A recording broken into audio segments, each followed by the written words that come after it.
Ian Miller aboard Big Ben, a clear round. Another rookie comes into the international ring, Eric Lamaze. And look at him fly across this turf. What's he doing? What's he doing? Ladies and gentlemen, another historic moment at Spruce Meadows. You can't author scripts like this.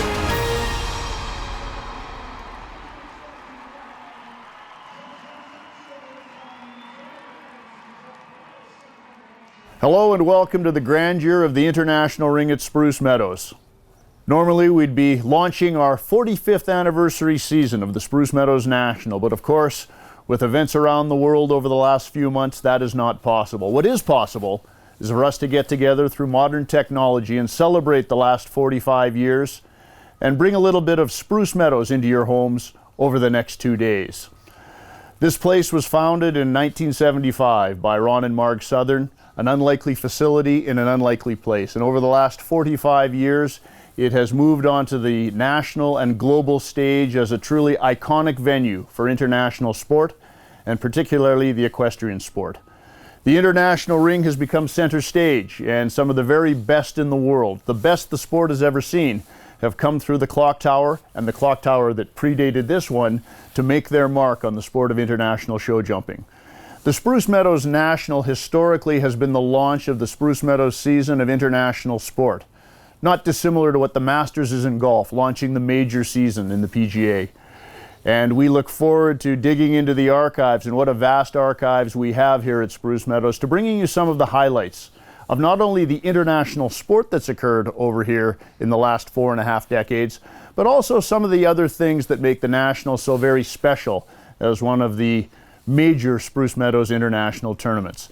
The National has always been about celebrating community. It's had the school tours program running for 45 years. Some 100,000 kids from Calgary and area school boards have come through here to learn about rural and urban interface, to learn about the equestrian sport, the history of horse and man, veterinary medicine, all sorts of different things that evolved with educational protocols over the years. And I'm sure those school tours will continue this year, and the agenda will change as we move forward and all learn how to live in this new world.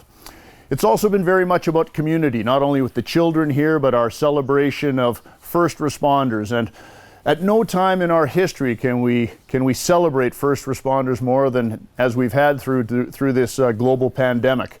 Each spring we bring out the Calgary and area police service, the RCMP, EMS, the firefighters, every type of first responder you can imagine, and allow them to get close to the community in a very different time and space than we're used to right now. We have about 500,000 people that come to Spruce Meadows each year to celebrate the horse and the very best of good friendship, good sport, and good commerce. And one of the commercial aspects of Spruce Meadows is, of course, the very unique shopping experience that can take place here at each and every one of our tournaments. Well, of course, that is not possible with the current ban on public gatherings, etc. But through the magic of technology and online shopping, even our 45th anniversary clothing collection is available online through sprucemeadows.com. And of course, the National is very much about the arrival of spring here in Canada's Mountain West, and with that, the arrival of new foals. And again this year, we have new additions to the Spruce Meadows herd, and again this year, through the magic of technology, we are going to be celebrating those foals through Name the Foal, presented by TELUS. These 4 foals will be able to be observed through the course of the summer, through June, July, and now through August. And we invite our fans from across the country to submit names and suggestions for some wonderful prizes that are available. Again, unfortunately this year, the prize pack won't include a trip to the Spruce Meadows Masters in September, but we think we have some really special things for you in the prize pack for our Name the Foal in 2020. We've all had to adjust through these times, and no more so than not welcoming the world. You know, it's an amazing place. It's called the Spruce Meadows National, and at the very first tournament, it was basically a group of young Canadians, including Ian Miller, Terry Leibel, John Simpson, Nancy Southern, who came out here and tried to show the world that this sport could take place in this place. And through the years, through the clock tower, we've seen the likes of Beezy Madden, Michael Whitaker, Rodrigo Pessoa, of course the great Canadians like Mario Delorier, Eric Lamaze, Ian Miller, the list goes on, come through this clock tower and compete here at the Spruce Meadows National. We look forward to looking back on a bit of that over the next 2 days and really celebrating what's happened here and looking forward what's going to happen again as we move forward into the future. Of course, in 2020, this is the first time in 45 years that Spruce Meadows Chief Executive Linda Southern Heathcott has not been part of either the activity in the international ring here as part of Team Canada or being the head of the organizing committee here at Spruce Meadows. It's a very interesting time for all of us. And here with her thoughts is the Spruce Meadows President and Chief Executive Officer, Linda Southern Heathcott. Good morning. I'm Linda Southern Heathcott, the president of Spruce Meadows, and we are so sorry not to be able to welcome you here on the grounds of Spruce Meadows. It is our 45th anniversary, and we had a wonderful year ready to welcome our friends and our family and the athletes to this beautiful venue. Unfortunately, because of the COVID virus, we were not able to host our Spruce Meadows National Tournament this year in person, but we do have a virtual weekend for you to enjoy. The National started 45 years ago. It was a very modest tournament at the time, 150 horses, mostly national horses, not many horses from and athletes from the United States, and certainly not international athletes. And it really has grown over the years. It is our foundation community tournament. It really represents bringing our families together, welcoming people back to this wonderful venue, and enjoying the sport that is so special to us. I hope you enjoy the weekend. The Spruce Meadows brand, rightly so, is inextricably linked to the Southern name, and in particular to the co-founders of Spruce Meadows, Ron and Marg Southern. They were the visionaries behind this former cattle feedlot rising to #1 in the world. I've had the privilege of working for Mr. and Mrs. Southern since I was 15 years of age. Mr. Southern was a man of vision, determined effort, and a standard of excellence I've not seen in many individuals in my life. You know, over the 40 years that I worked with Mr. Southern, he was inspiring, sometimes aggravating, but never asking more of me or anyone else than he asked of himself. Some 20 years ago, after we'd launched Spruce Meadows Television, I asked him if he'd mind one morning if we hopped in the minivan with him on his way to work for the start of the Spruce Meadows National. So with his cup of Folgers instant coffee in hand, we got in the minivan and we drove to Spruce Meadows as we launched the 25th anniversary season.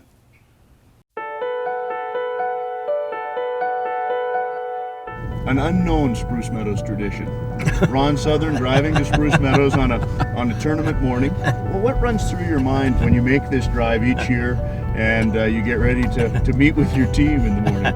Well, the very first thing that comes through my mind is to make sure that I've got the right enough clothes. This morning there's sunshine, but more than 50% of the time the weather changes 2 or 3 times during the course of the day. And I long ago learned that if you really want to perform well at Spruce Meadows, you have to be equipped with your clothes. So I think about that. Then I think about the competitions. What do we need to emphasize today for the operations meeting?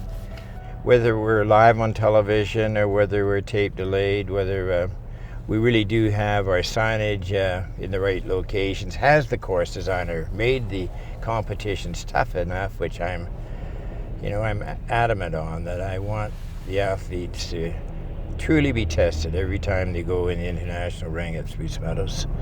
And that takes, I must say, you'd be surprised over 25 years how many people will, particularly designers that maybe want to take it a little easier. We don't normally invite them back, but we really challenge them to challenge the athletes in a fair way, but in a very, very strict way. Yeah.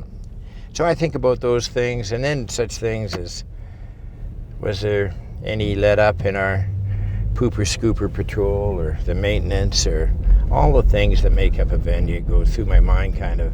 Not a checklist, but I suppose a mental one. Yeah, a mental one probably. Because when you think about it, it's your only time with the operations group, 7 a.m. in the morning, and then from then the wheels are in motion. Is it a source of amazement to you, that group, when you walk in the morning and it's sort of the same faces each year? Yes, amazement's a good word for it, but a tremendous feeling of confidence. It is a team of young old pros. I've always been impressed that in the worst days that we've had at Spruce Meadows, I mean, you can have, our schedules are literally done to the minute, the actual minute. And in fact, our budgets, Gay and Baz have worked on those for 25 years. We've kept records of every competition. How many people are going to fall off, how many fences are going to be knocked down. It's amazing, is the right word to me, that our timing on our schedules is almost, without exception, right on the money. But there's many things have to happen to have that happen. And on our worst days, when the snow is coming down, the rain, the communications are out or something, Spruce Meadows operates like a clock. It is an extraordinary example of teamwork. Do you approach a day that you know is going to have some, let's say, adversity to it? The weather forecast is bad, it's perhaps rained all night, there's been some things. How do you get yourself ready to sort of get us ready? I think it's the same thing that athletes themselves do. You have to get yourself up for game day, no matter how tired you are. There's tens of thousands of people coming to Spruce Meadows. We're on television all around the world. Our people have worked for the last 365 days to put this day on, no matter what the situations are, and not always just weather driven. There can be other extraordinary events occur. Spruce Meadows must go on to the highest standards, and our team, all of the people and their teams, are very finely related, and they're sensitive to the fact that somebody, and they will try to make up for it, but nevertheless the team has to be there and they have to be flat out. And for myself, I recognize that. I suppose it's much like sport itself. Where you win is in the way you practice. In the swimming pool, for all the countless 5 a.m. days. Well, Spruce Meadows has one heck of a lot of days in the swimming pool practicing, and it's individual teams. The only way I can describe it is, if you thought it was done on an 8-hour day for every other day of the year, you'd be greatly mistaken. The people bring a great commitment and passion to what they do. They are a team unparalleled in our sport in the world. And I believe, and I genuinely believe, maybe unparalleled, or certainly tied equal first with any other venue that puts on major sport in the world. They are extraordinary for their attention to detail, the high standards that they bring to everything, and the constant striving to do better. And in the end, they care with their hearts and their minds and their whole being, that not only what they're doing is successful, but that Spruce Meadows itself is an even greater success today that we're going to than it was yesterday, that it was last year, and it was 25 years ago. Do you find that in return it's reciprocal? You get inspired driving out there in the morning still as you did 25 years ago? Yes, I do. I always get enthused.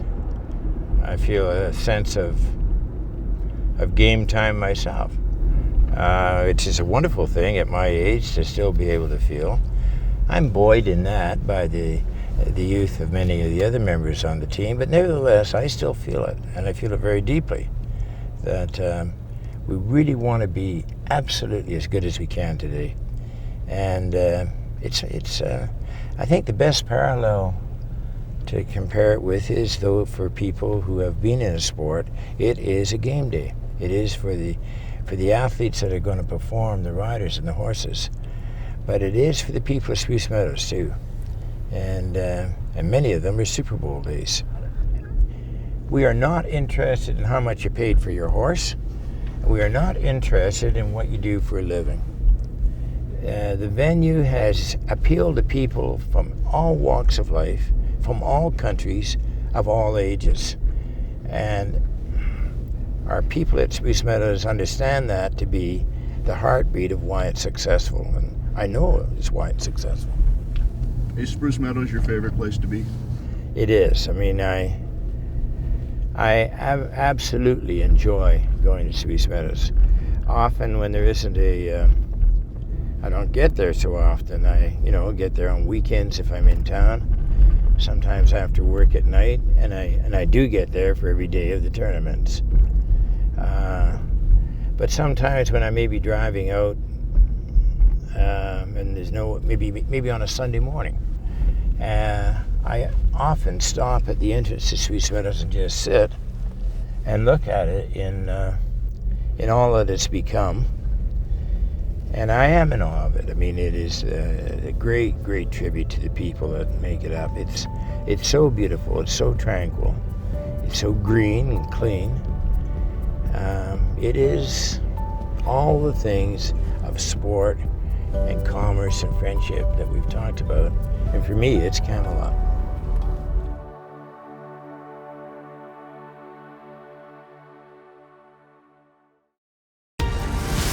Integrity, caring, agility, collaboration. Every day, our people go to work delivering inspired solutions in structures and logistics, electricity, natural gas, retail energy, and ports and transportation to homes, businesses, and communities around the world. Find out more at atco.com. Hey, did you hear from the real estate agent? No. Anything from the agent? No. Anywhere from the agent? No. Yes, yes, yes. No. No. No.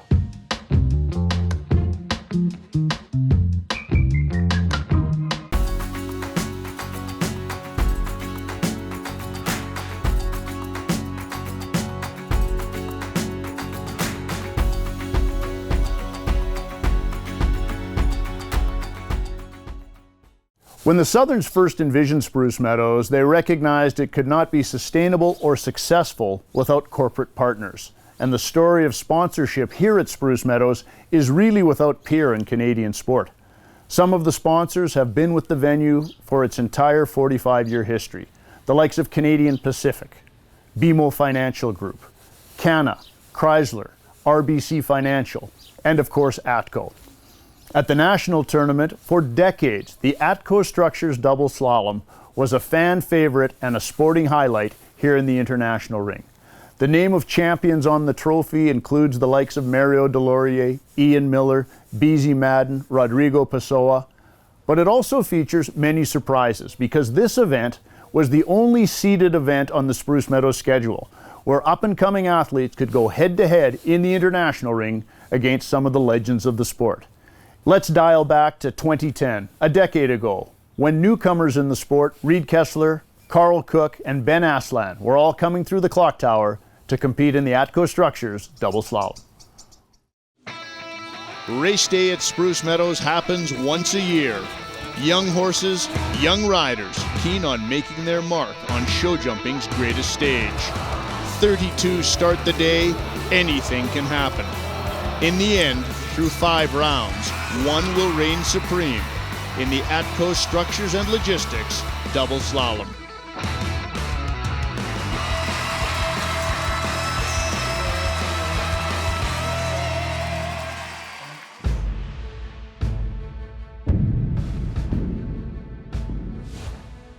Welcome to the 1976 Spruce Meadows Masters, and this afternoon we'll be featuring highlights of the...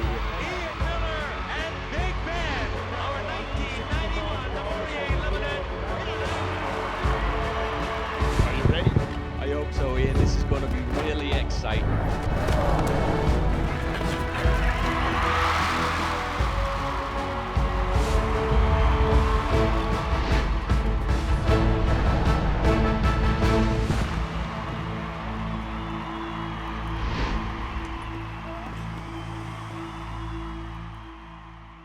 The International Ring at Spruce Meadows, famous around the world for international show jumping, not to be confused with horse racing. But once a year, the worlds of racing and jumping come together in the ATCO Structures and Logistics Double Slalom.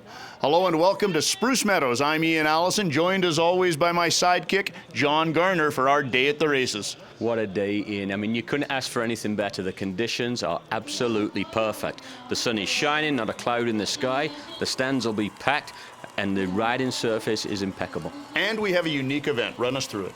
Table C rules for jumping right off the bat. So faults get converted to time. 3 seconds. Make sure that's right. Yes, it is. 3 seconds are added for every rail knocked down on course. Cumulative time counts, so fastest overall running time goes through.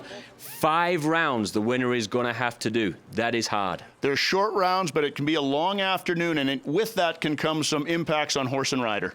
Well, it's a strategy-based competition, Ian. It really is. You've got to plan ahead. You've got to be always thinking about that next round, but you've got to win your match that you're in, for sure.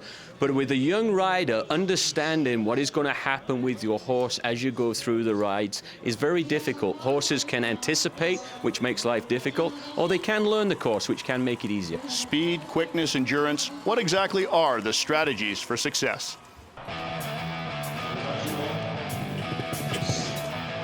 What's the key to winning the ATCO Structures and Logistics Double Slalom? Just being as fast as you can out of the gate is where it's won. I think it's all about the start. The start is the most important part. I think it's important to do tight turns. Turn tight.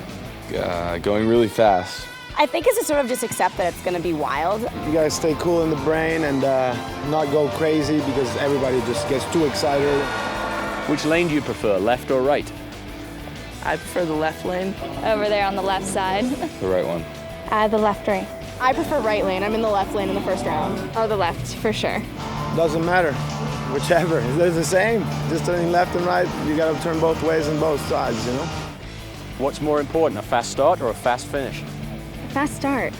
I believe it's more important to have a fast start, fast finish. You gotta be fast all the way through. Either way, as long as you finish first, right? I don't know, I've never done it. I'm just gonna go fast the whole time. I would say fast start. I mean, for me especially, I need to set the tone. If I start slow, it takes longer for me to build. If you start fast, you have a little bit more leeway. What's the key to a good start? Judging the red, yellow, and then green. A lot of leg. I think as soon as you get out of the gate, you got to have a fast gallop and try to find the long distance. Just concentrate on what you're doing, not what the other one's doing. It's not standing too long in the pen. Trying to keep your horse calm, which is not easy. There are a lot of big names on this trophy, some of the all-time great speed riders. Who's your favorite?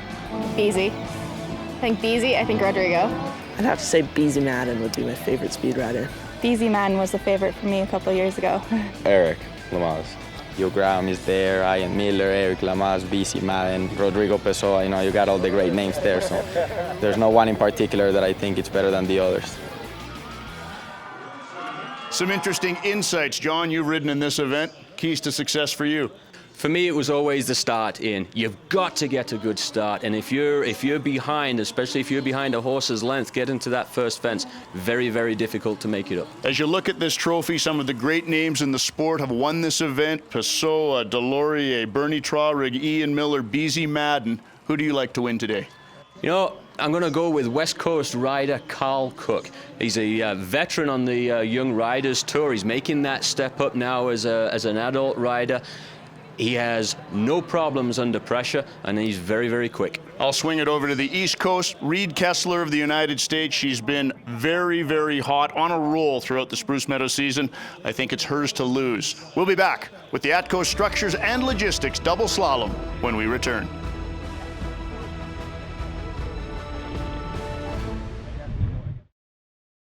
A fan favorite at Spruce Meadows through the decades. They come out en masse, enjoying great Alberta sunshine today. Great excitement as we pick up our action midway through the first round of 32 in the ATCO Structures and Logistics Double Slalom.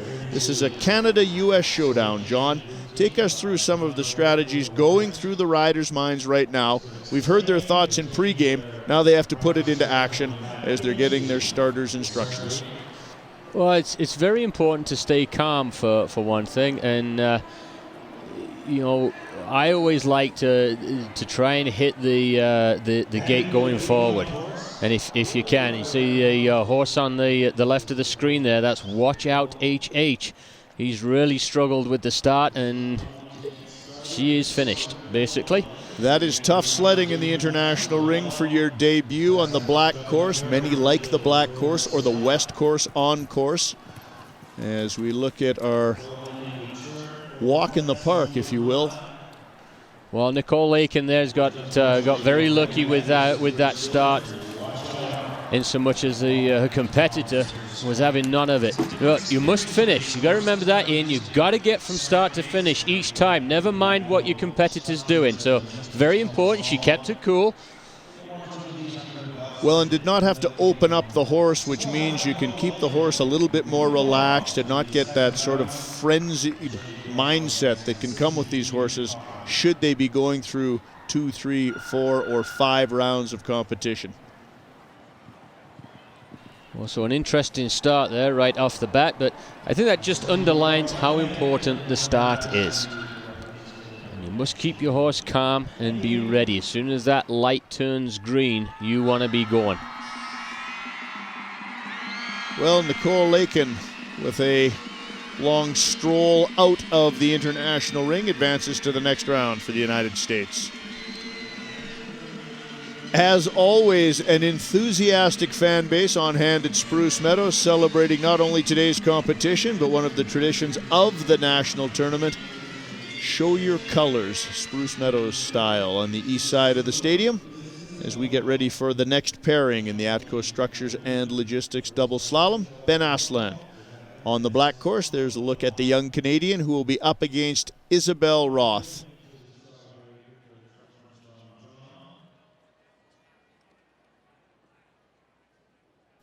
Both riders getting their instructions for what's expected of them through the start line.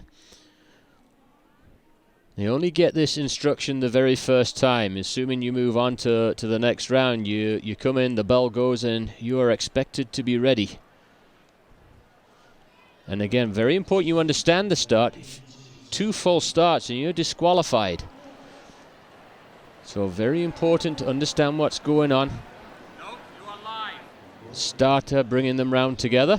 The great Mario Delorier used to really take advantage of a little bit of a dynamic start in his time in the ATCO Structures and Logistics Double Slalom. There's a good rolling start by both of them today.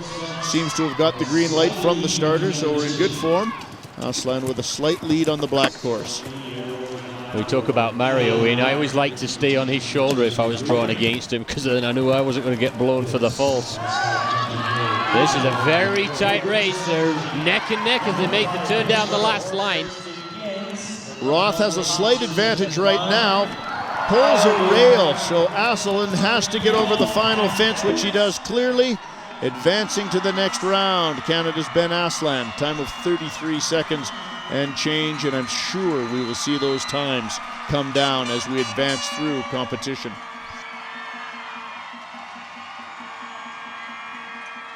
Well, this is one of those courses, Ian, that doesn't change year over year, so you do get a really good idea of what the running times can be. Great camera angle. See how tightly Isabel got into the turn. But that rail was very, very costly. Allowed Ben just to gallop on down to the last fence, full of confidence. Late shoulder check to make sure it stayed in the cups, and he will get ready for the next round of competition.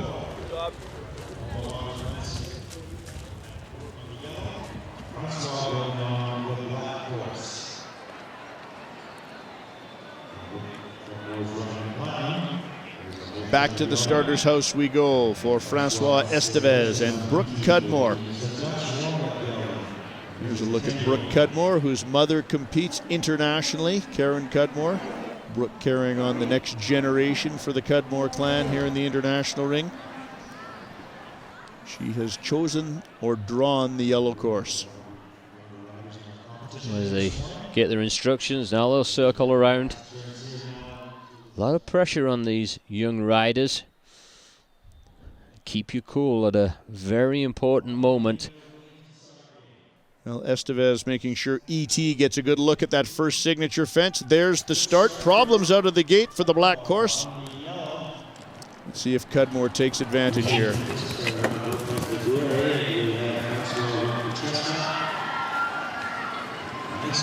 Black course catching up. But she lost a bit of her steering there. Yeah, if you can just keep the horse in your sights, you don't need to panic. If you're Francois, just keep going. No need to throw it away. Closing ground on the black course, Francois Estevez gets the job done. Looks like he might be departing the stadium at the north end here. Rodeo style, there we go. Give me 40 acres and I'll turn this rig around. So, Brook Cudmore is eliminated from the competition, and there we look at the young Brazilian who will advance. It was his countryman, Rodrigo Pessoa, former champion of this event.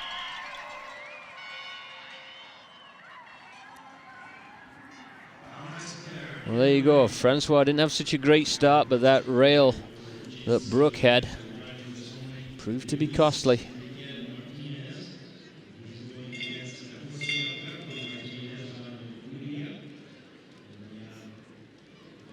As they chat things over, we will turn our attention to the start gates for a Mexico-United States showdown, non-related Martinez's.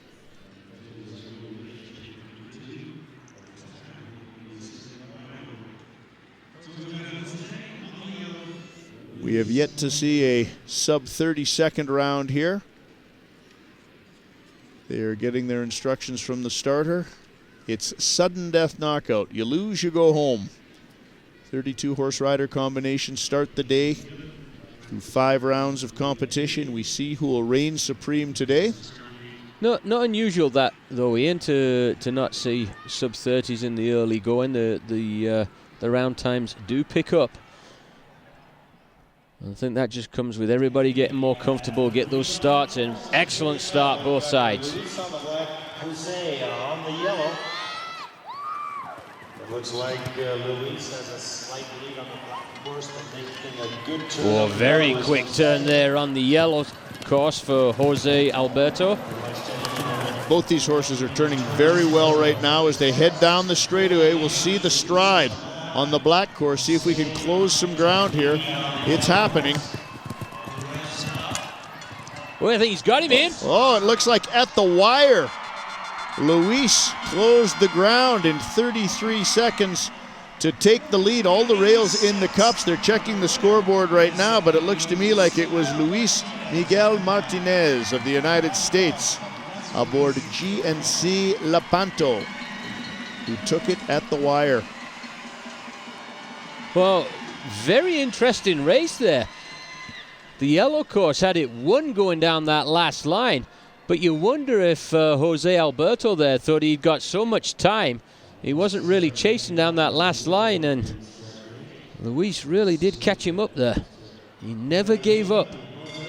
Moving on to the next round of competition from the black course.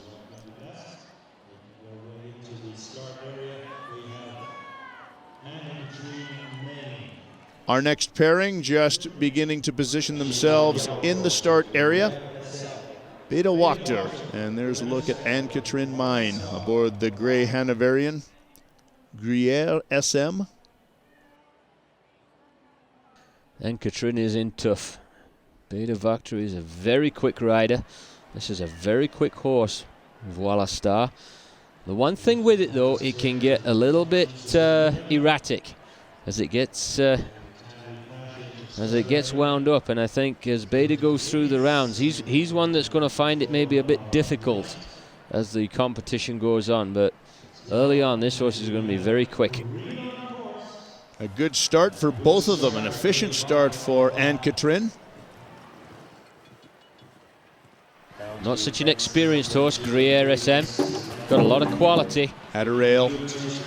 That will not help the cause. Well, Beta doesn't need to panic now.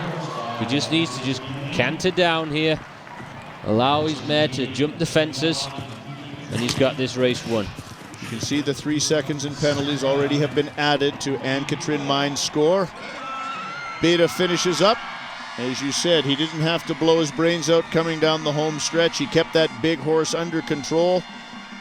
And Beta Vokter advances on the black course, which seems to be serving up more winners than the yellow course right now. Just a quick look there at the rail coming down on the yellow. Smart ride from Beta. He didn't panic. He knew he'd got it in the bag as long as he kept things together. 2 pairings left in our opening round of competition in the ATCO Structures and Logistics Double Slalom. And we'll bring on Lucy Blunden and Scott Campbell next to go. Another Canada-USA showdown.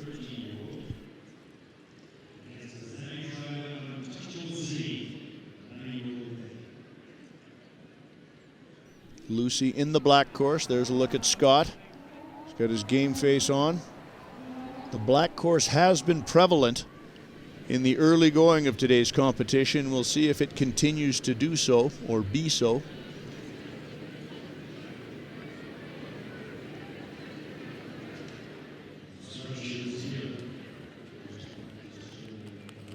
Scott, a up-and-coming rider from Western Canada, but his horse, Paul Eckstein, would not be your signature speed horse. He's he's got a big ground cover in stride, but lots of scope, but not necessarily so quick. I think we're going to see the black take another one. Very quick rider is Lucy, although a little bit locked up on that turn. Slow start for Untouchable. Let's see if she can cover ground now.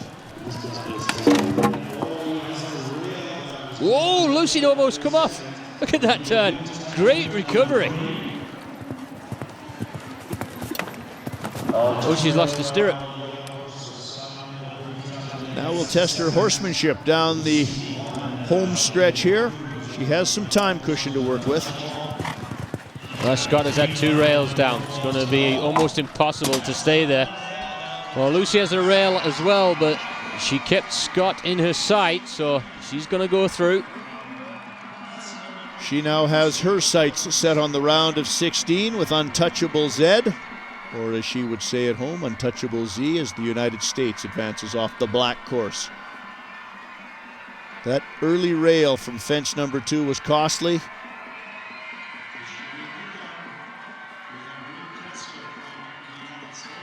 Try and sort those things out for the next round of competition as Lucy Blunden departs the stadium here.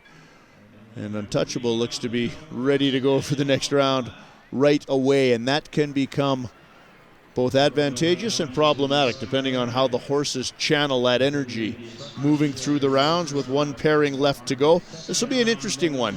Reed Kessler, one of my pre-event favorites, one of the top young riders in the United States, and Daniel Blumen.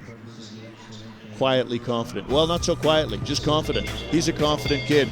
Reed Kessler, there's her look last year with this horse, taking home the bronze medal, and now wanting to step it up on the medal podium 1 or 2 steps higher. But to do so, she'll have to get through Daniel Blumen. Good start. If you're trying to draw it up here, and that'd be the perfect start. Just rolling on forward and able to hit that gate going forward just as you pick up the canter. But Daniel is he's right there. Looks like he's got a big striding horse trying to catch up. Going to the hand gallop early, but look at the way Kessler opens up the throttle. There you see it, our first sub 30-second round, I believe, posted by my pre-event favorite in the ATCO Structures and Logistics Double Slalom, Reed Kessler. She does like the environment of the international ring, doesn't she? Look how quickly this horse gets into the turn. They both stay so balanced, they're wasting no time whatsoever. Our last to advance to the round of 16 at Spruce Meadows, Reed Kessler departs the international ring.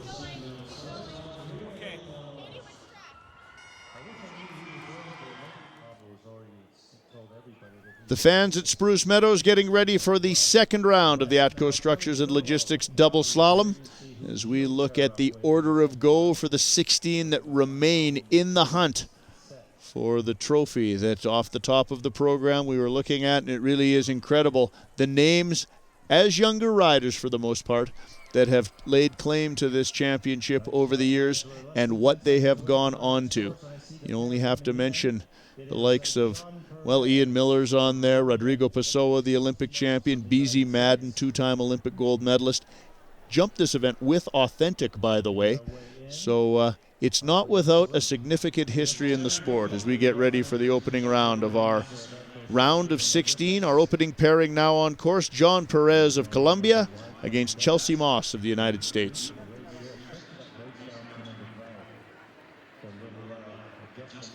Well, this is a real veteran against youth heat.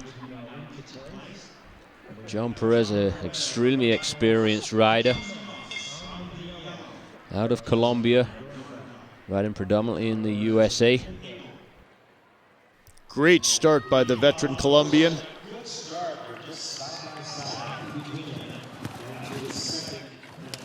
Boy, he got the green light absolutely perfectly. Oh, that's going to cost him. He had the turn, but now Chelsea's had a rail down. She's brought him back in.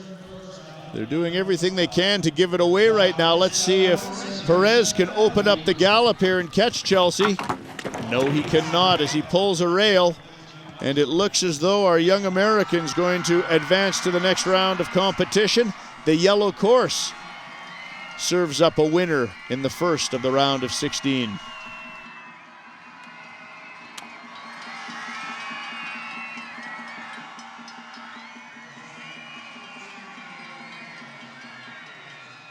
Well, what was solid there from Chelsea Maas is she didn't panic when she had that rail down. It'd have been very easy to lose your composure to the skinny white gate, but she didn't, and very difficult there for John Perez trying to get his horse rebalanced. Well, Chelsea could have a bit of difficulty too. Her horse, Dornadoc, looked to be a little bit of a runaway leaving the stadium. She has him back on the bridle right now. The lockjaw seems to have been solved. She has to get ready for that next round of competition as we get ready for our next pairing, which has a little bit of youth and a lot of veteran. The veteran is Pablo Barrios of Venezuela, and there's the youth factor. Victoria Seal riding Boomer, who's a very good horse in this competition. Well, he's got some history in this event with Jill Henselwood previously riding him. But he's another horse that can get excitable in. I do like how Pablo's horse is just standing there nice and calm with all that experience he's got. What a start. They've each been around this course once already, and that was a terrific start for both of them.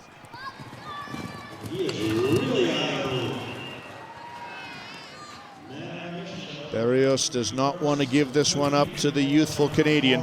Oh, he's comfortably ahead. Well, he was going into the turn, not coming out of it. It was a great turn from Victoria on Boomer. Checking up over the signature fence and a rail for Boomer. So Pablo Barrios continues on, and GNC Leroy continues on right to the end of the runaway lane at the north end of the stadium here in the ATCO Structures and Logistics Double Slalom.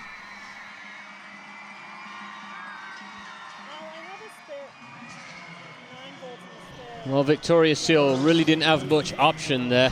She had to go for it down that last line. But that's a great example of how quick she made up some time up that line. I say she had no choice there. She got to throw caution to the wind. Well, that was too bad. Great shot of that top rail coming down over the signature fence. Pablo can go get ready for round number 3 as Kelly Thurlow and Augusta Merritt are underway now. Really tight turn from Augusta on the yellow course, and she is putting the pressure on very quick. Kelly Thurlow catching her up. This is going to be tight over the final fence here. To yellow it goes. Augusta Merritt advances on the yellow course, which is serving up its variety of winners here in the second round of competition. Oh, it came down. That was, in the end, it didn't really matter, but that was a great run down the last line. Very exciting.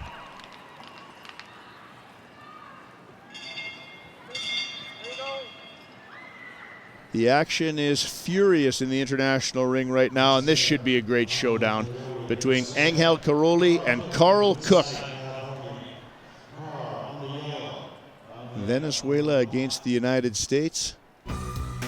Carl Cook has had such a great career as a young rider, a junior rider, coached and trained by Butch and Lou Thomas of Woodside, California, and has really started to deliver the goods, not only as a young rider, but now as an open rider as well, just back from a tour in Europe with the United States equestrian team, and he now is calmly sitting in position on the yellow course. Well, as my pre-event favorite, I think he has all the tools that are needed for this competition. And this is a great relationship he has with this horse, Utopia. They know each other inside out and back to front. An incredibly tight turn to the black and yellow upright. He's about 3 or 4 strides up already as he comes down the home stretch, and it's just not in this mare's constitution to let up. Carl might hear him coming now, but Angel Caroli is lowering rails. Carl Cook advances easily, much to the delight of the East Side crowd in the international ring at Spruce Meadows.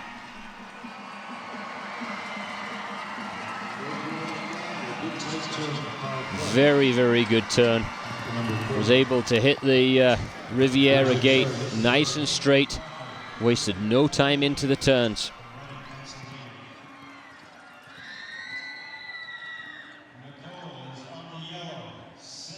Second round action, the round of 16 continues from the Spruce Meadows National. Sydney Green and Nicole Lakin are called to the starting gate.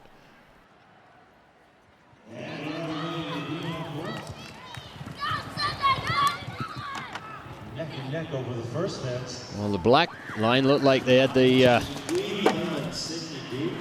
turn really well done, but then slowed down to the first jump. This horse of Nicole Lakin's has a huge stride. She can get him around the corner here to open up. Rail down on black. Sydney's had her fence down. Now again, if you're Nicole, you don't need to panic. You really don't have to worry now. Lots to play with as the yellow course continues to be the preferred course in round number 2 as Nicole Lakin advances.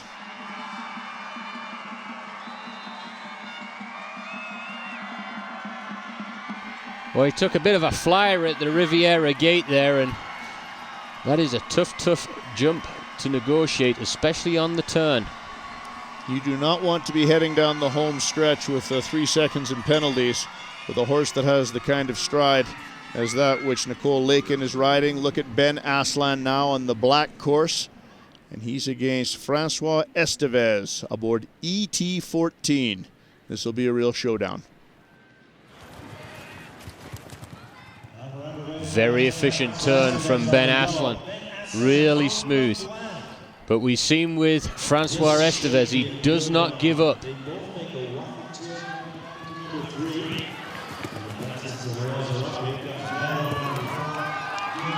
Here they come. He is on him, he is on him. Oh, they're both at a rail. And across the finish line, Ben Aslan on the black course appears to have won by a nose, riding Silvo. Little shoulder check there to check the results on course. Silvo looks like he's ready for another round of action here. Let's see this final line. Boy, you can really see Francois. He was putting the pressure on Ben right up that last line. Just lost the lift there. And then Silvo had the fence down as well. Not sure why. I mean, he looked like he was all nicely balanced. Just got there with the nose. Ben Aslan can look forward to another round of competition at Spruce Meadows as we get to the latter stages of the round of 16, round number 2 of the ATCO Structures and Logistics Double Slalom. Beta Wachter of Canada on the black course now. Oh, they've both had number 1 down. A little bit of lumber between these two on course as they get ready to go down the home stretch. Big advantage for the yellow course right now, Beta Wachter. Well, except he does have one more rail down, Ian. Luis, oh, now they're even. Oh, that kicked it. Oh, my goodness. They're giving it away here, John. It's killing me. Beta Wachter with an ugly win on the yellow course. But to quote you, my friend, there are no room for pictures on the scorecard. All it will say is Beta Wachter advances in spite of himself. Well, maybe they didn't want to face Reed Kessler in the next round should she advance, but here's what they did. The two gents weren't all that impressive. Well, you have to think they were just trying to go too fast, and you've got to allow the horse the time to jump the fences. But Voila Star is starting to get excited. And with all due respect to Lucy Blunden, who is next to go on course against Reed Kessler, this match still has to take place. I shouldn't have advanced Reed through to the next round, but she has been very good in this event over the years. And with this horse, she's tough to beat in a speed competition. Reed Kessler on the yellow course aboard Ice Dancourt against Lucy Blunden riding Untouchable. All in the turn. Look how quickly she is away. Already up and over the first jump. Couple of 3 horse lengths ahead already. Nice turn from Lucy. She's made up some ground. I think the rail came down. Yes, it did. So with a 3-second cushion and about 5 lengths to give, Reed Kessler approaches the final obstacle on course, looking to advance to the round of 8, and she does so comfortably. Right on 32 seconds, and she was pulling up with 2 fences left to go, leaving some gas in the tank. You know, it's hard, Ian, when you see that rider getting away from you, it's hard to stick with your plan and just say, okay, I'm just going to stay on my track and allow things to happen. Staying on track is Reed Kessler of the United States, advancing to the round of 8 in the ATCO Structures and Logistics Double Slalom.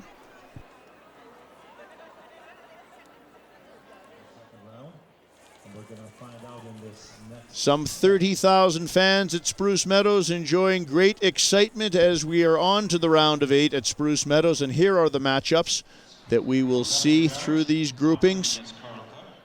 The afternoon started with 32 horse rider combinations, and we're down to the short strokes now. Our first pairing in the round of 8, Chelsea Maas of the United States against Pablo Barrios of Venezuela, riding GNC Leroy. Horses look pretty relaxed.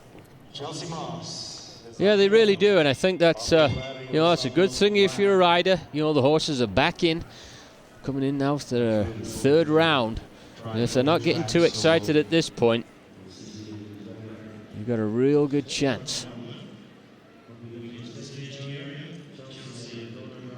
The starter's going to ask them to come in together, get them set, and they're away. An even rolling start for both of them. Pablo Barrios on the black course.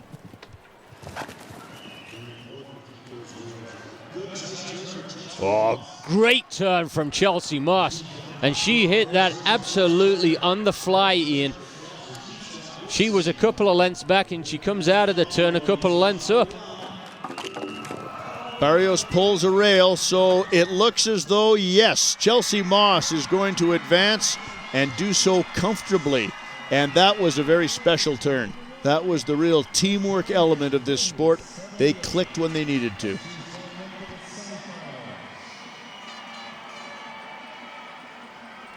Well, Pablo into the turn quick, but Leroy not jumping high enough. And then you can see the speed he's carrying. It pushes him out on the turn through the Riviera gate. Really slows him up. Dornadock again, getting a little spunky on the way out of the ring, but she seems to be able to bring him back to earth. We'll see if that is the same in the round of 4 still to come for Chelsea Maas. Carl Cook is on the black course. Augusta Merritt on the yellow. Carl has changed courses with the mare. He won on the yellow course last round. Let's see if it makes a difference. Well, interesting start strategy there. Augusta went in early and parked right in the gate.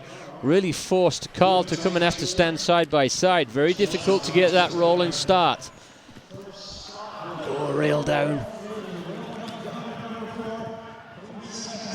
Carl's just going to stay on her shoulder here, knowing he has 3 seconds to play with. Well, and that's where all that experience comes in, isn't it, Ian? He didn't panic. He went, okay, you carry on running. I'll just stay right behind you. And all the faith in the world that Utopia is going to leave those jumps up. That was too bad. Augusta's had a very good run. A look at the final rail down. The second of 2 such rails for Augusta, and there's the look we see of Carl Cook getting ready for the round of 4. Joining Cook in the round of 4 will be one of these 2 riders. Ben Aslan of Canada on the black course, Nicole Lakin. Aslan won last time on the black course. He remains over there. Let's see how Silvo handles the going in consecutive trips. Ben looks like he has the advantage to the second. Oh, Ben's a little up after fence 2. Nice turn back to 3. Oh, that was unlucky. Very unlucky. Nicole's made up some ground on him anyway. Ben carrying those 3 seconds. So Nicole just has to stay on his tail. Comfortably so through. Late rail for Ben Aslan. Some might call it a cheap rail. Doesn't matter what you call it. It's still 3 seconds in penalties. And with that, he is done for the day with Nicole Lakin advancing to the next round.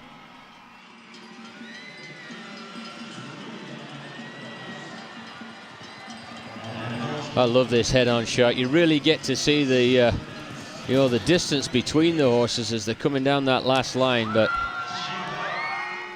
you wonder if Ben didn't even know he'd had the rail, Ian. Well, as he looked up to the scoreboard, there was a little disbelief on his face. It was a light touch, obviously, but it did come down. Data Wachter on the black course, getting ready to take on Reed Kessler. This is our final matchup in the round of 8. As they get ready to head towards the start gate, Reed Kessler has done well on this yellow course all day. We got veteran against youth, and I think the veteran's up against it, Ian. And he's just dealt himself a blow with 3 seconds of penalties right off the bat. And I think that's one of the things with Reed Kessler, is that for as young as she is, she's so mature in her approach. She will have locked that in straight away, that she's got all this time in the bank. She's not going to panic. She's going to canter down now and finish the course. And Beta's going to consistently bring down all the rails and finish off his day. So there is no question of who advances to the next round. And there she is, Reed Kessler of the United States. Youth reigns supreme. Well, what's interesting, though, Ian, is so far the last 2 rounds, Reed Kessler has really not had to run hard. And you just wonder in these last 2 rounds whether that might become a factor. One thing there's little wonder about is that Ian Miller has the greatest performance resume in Spruce Meadows history. And in this very event, he provided us all with a memorable Rolex moment in time.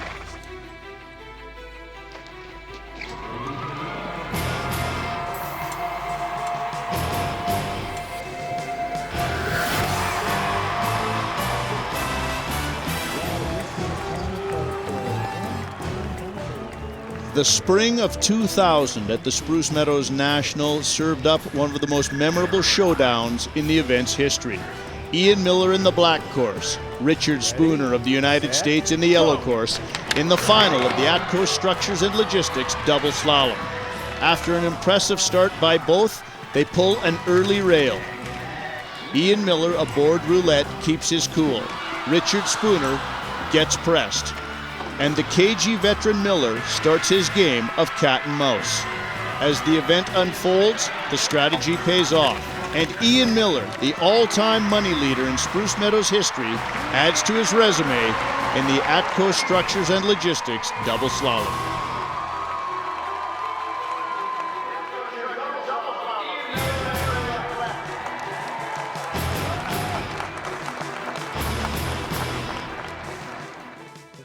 Semi-final action at the Spruce Meadows National and the ATCO Structures and Logistics Double Slalom. There's a look at who's left in the running. Well, we're both still in play, my friend. Pretty good prognosticators, if I might say. Carl Cook and Reed Kessler still in the game, but they have to get through some pretty stiff competition before the final round. Carl Cook against Chelsea Maas will be our first pairing into the stadium. Here's a look at Carl Cook on this beautiful mare that he has so much trust and respect for. Chelsea Maas aboard Dornadoc, who after each round has looked to be a little strung out, but she's been able to bring this chestnut horse back and settle it for the next round of competition, and they are off. Well, Carl looked like he was up, but then Chelsea had a better turn. That rail down is going to prove very costly, I think. Carl will be extremely aware of that.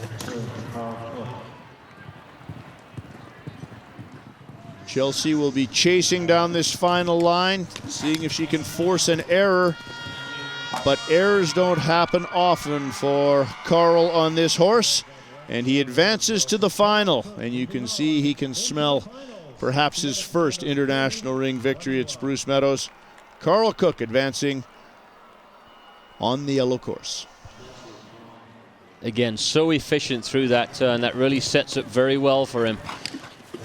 And then as soon as he lands, he is right on up that line. The final of the semis, Reed Kessler from New York against So, Carl Cook and Notaries Utopia will get a couple of moments to catch their breath as our final pairing in the semifinals come to the gates. Reed Kessler and Nicole Lakin. Another great start on the yellow course by Reed Kessler. That is so slick how she does that. This horse, Ice Dancourt, turns so well. But it's not just the turn, Ian. How quickly he turns and then he's bang onto that next fence. She's in good shape heading into the home stretch. A lot of ground to make up for Nicole. She can afford to have a rail and still win, I think, Ian. Oh, she's pulled up a little bit, add an extra stride in to be sure.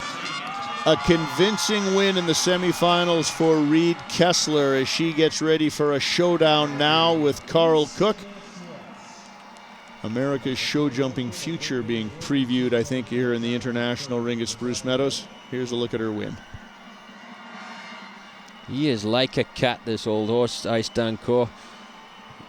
Keeps his legs nice and tight, flings his body in the air, but he wastes no time getting through those corners. The action in the international ring is not the only action at Spruce Meadows today. Let's check out the hitching ring. The same to number 2. Beautiful, eh? You went and got the 9 and then he got careful. Excellent.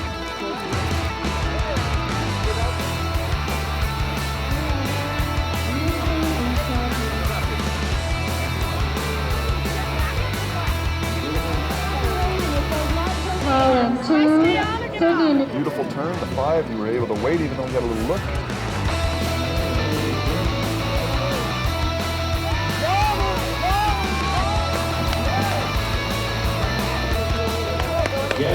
She jumped great. Jump it, the 5 will get very easy. Don't even try to leave any more strides out. And then that's where you need to make the tightest turn possible and then get into that run. All right, exact same track every time.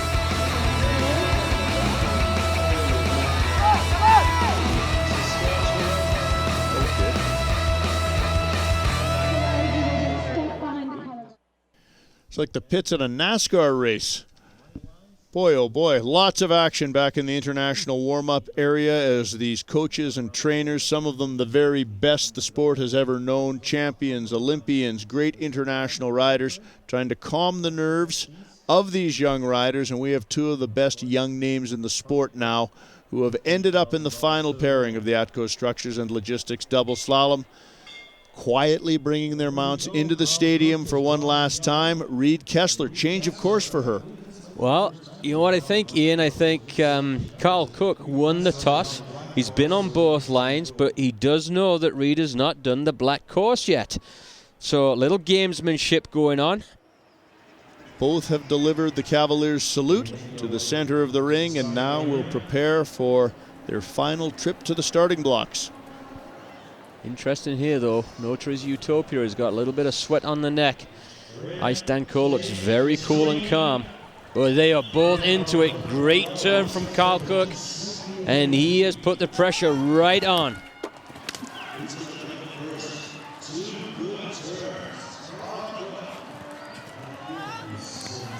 This is, a stop, and look at Reed Kessler. She knows the rules. She didn't try and renegotiate that fence. It's on to the next one. Of course, 3 seconds added for penalties. Carl Cook, can he close the ground fast enough? He does indeed. Carl Cook knows what he has just done. His first international win at Spruce Meadows. I'm sure he had a little disbelief on his face when he looked up and saw Reed Kessler storming down the home stretch. Well, again, that's how to keep your composure. Let's have a look here. You know what, Reed looks just a little bit unbalanced that whole way round, not having been on the black course before. But like you said, Ian, she knows the rules. The horse stopped at the fence. You don't renegotiate it. You just move on to the next one. You take your 3 seconds and keep going. But there is a happy man. He came in with the idea of what he needed to do, and through 5 rounds, it all came together. Carl Cook, champion in the international ring.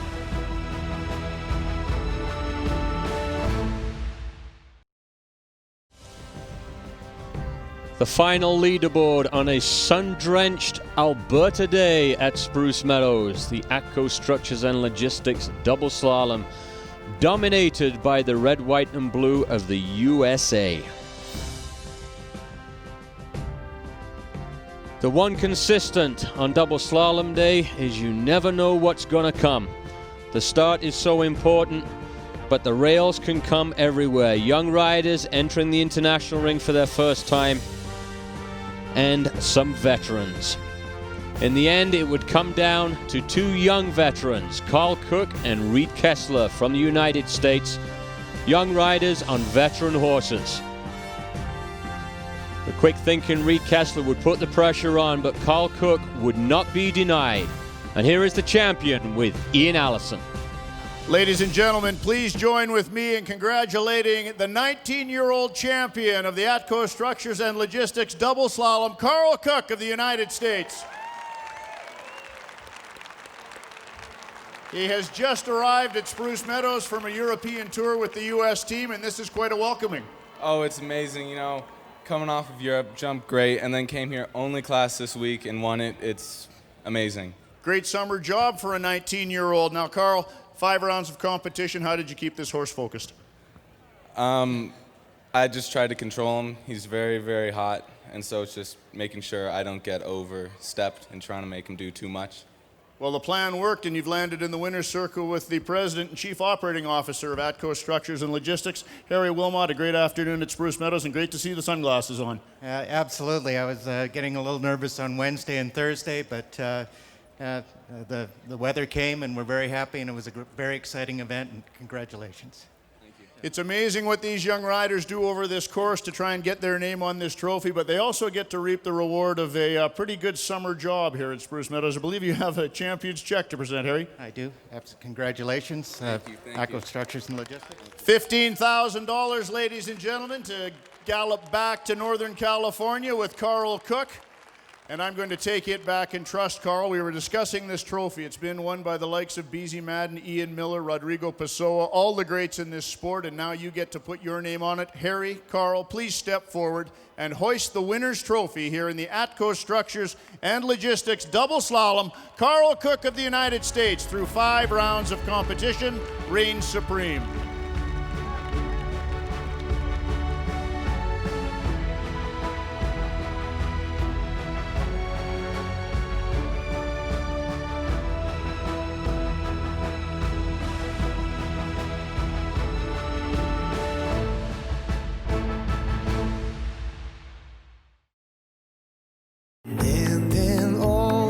Broken, remnants of all that's golden.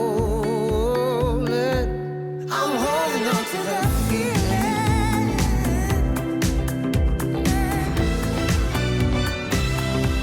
I'm holding on to that feeling.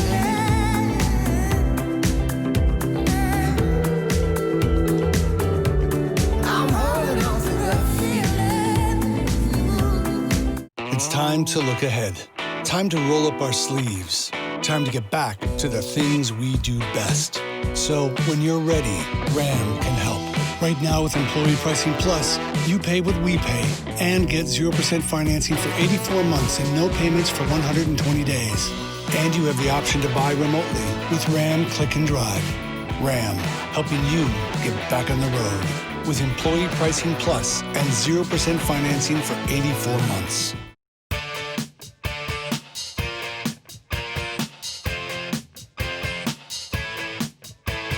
We hope you're enjoying watching the Spruce Meadows National at home.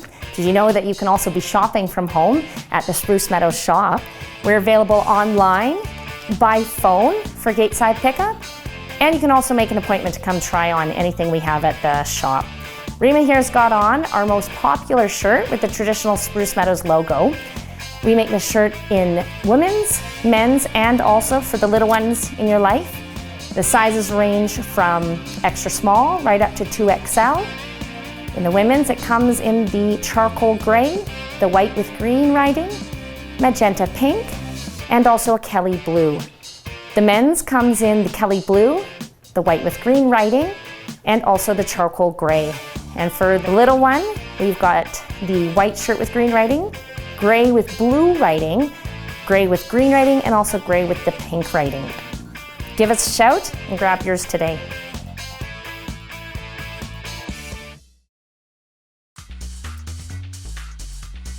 This crew neck will be a staple in your closet. Pairs well with a pair of jeans or a pair of breeches. It's super soft and comfortable. It's been a hot little item for show jumpers locally. You can find it online. You can give us a shout. We can bring it to the gate for you, or you can come on in and try it on.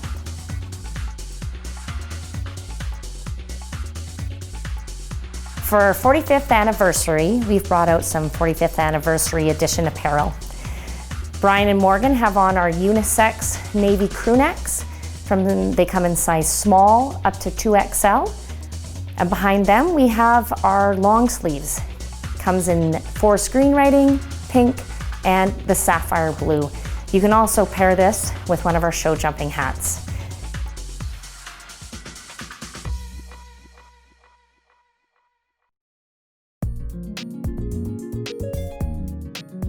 The Spruce Meadows shop proudly carries Asmar Equestrian. Both models are wearing the all-weather rider. Rima's wearing the most traditional jacket. It comes in a number of colors. It's water resistant and it has a bit of a lining for a little extra warmth. Morgan is wearing their seam seal jacket. It's 100% waterproof. It's ideal for staying dry well on your horse, as you can unzip the front and the back to make the jacket go over top of your saddle. This jacket comes in a number of different sizes and a number of different colors.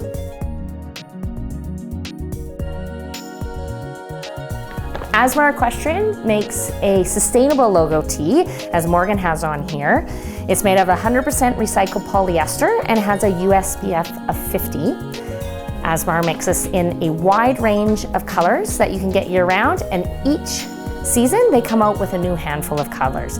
Morgan's paired this with a beautiful Asmar belt that is reversible and a vest that is flattering to any figure.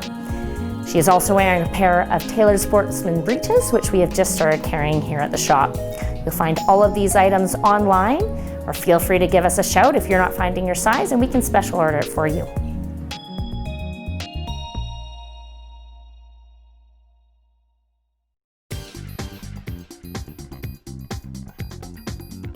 If your friends and family haven't heard enough about your horses, this sweater will sure spike some conversation. For either the inner equestrian, the aspiring equestrian, or the girl that goes and rides her horse every day, this is the sweater for you. It's warm, it comes in quite a number of sizes. We carry it in aqua and navy. If you go on the website and don't see your size or the color that you want, give us a shout, we can special order it for you.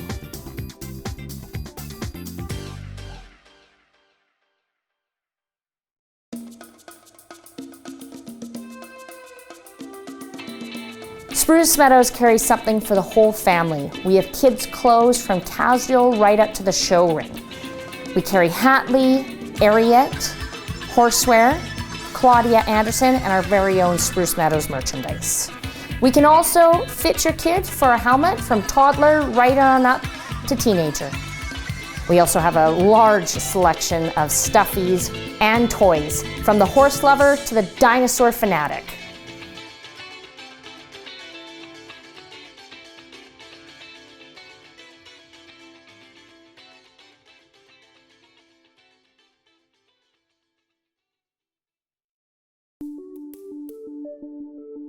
School tours started almost the day that Spruce Meadows opened.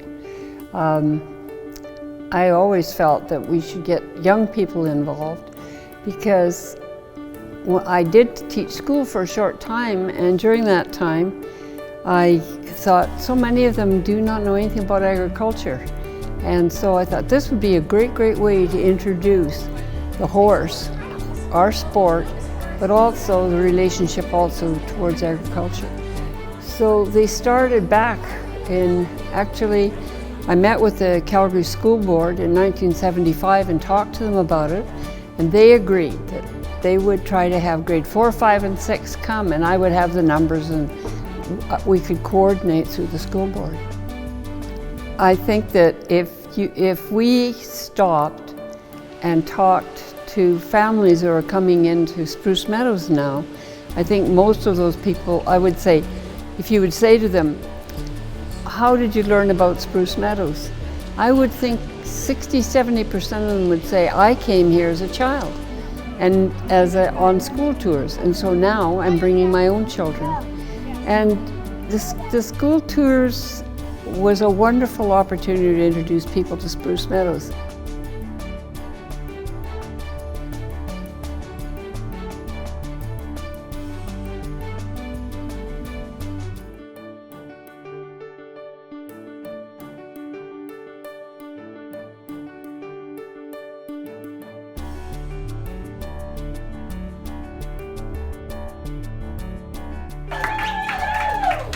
My hope for the Leg Up Foundation is the sky's the limit, and that we can continue to grow, which it has each year, and to continue to refine its processes so that it is similar to some of the larger foundations that are very recognizable. The Leg Up Foundation started in 2015, and the goal was really for so many people that have given so much to Spruce Meadows, for Spruce Meadows to give back to the communities that it works in. And so it was a really important part for Spruce Meadows to be a part of helping these smaller organizations get a leg up. I think the Leg Up Foundation, the reward that we see are the smiles on people's faces. The Leg Up Foundation started in 2015. Spruce Meadows has always given back to the community, but decided to formalize the process, providing an opportunity for different outlets. And the purpose is to strengthen ties in the community and help where help is needed. The Leg Up Foundation has 5 core values. They are education, community, health and wellness, sport, and agriculture. Getting to know the charities that we're giving to has been very rewarding. We have visited a number of them and seen their operations, and we have been able to give some of our checks at different events. So knowing that we have done good for the community and has been wonderful. We have given also to service dogs for 3 different charities. The service dogs are an immense help to the people that need them. With the growth at Spruce Meadows, the opportunities are endless for us. We have a new initiative with the Cavalry, which is a book written by Lisa Bowes called Lucy Tries Soccer. Lisa reads the book and the soccer players are introduced and come in, and the kids absolutely love it. They are encouraged to try soccer, and they are encouraged to continue being more active, and it's been a big success so far. The Leg Up Foundation is very honored to continue the work that Mark Southern has done on the school tours. It is a wonderful program. It's been very, very well run over the years, and we're really appreciative of the opportunity to carry on with what she has started.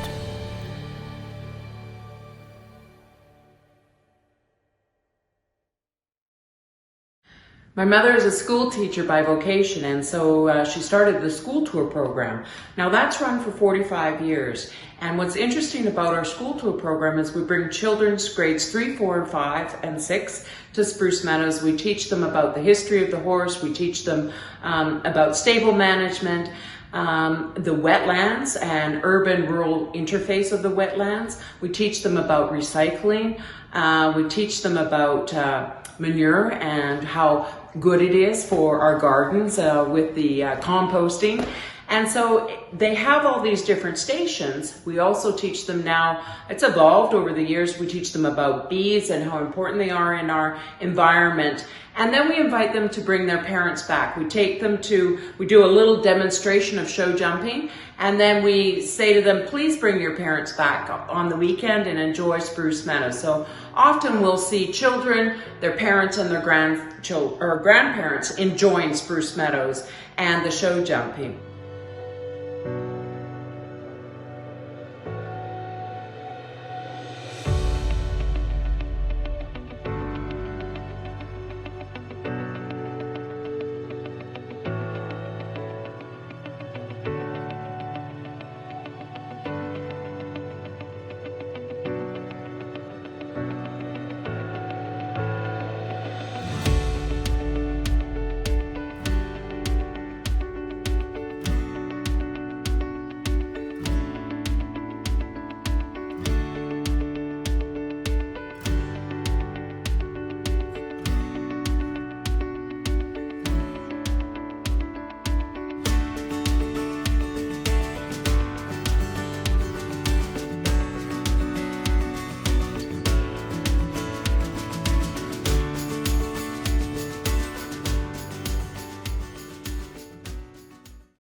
No idea that we were going to get into television, but knew we had to get into television.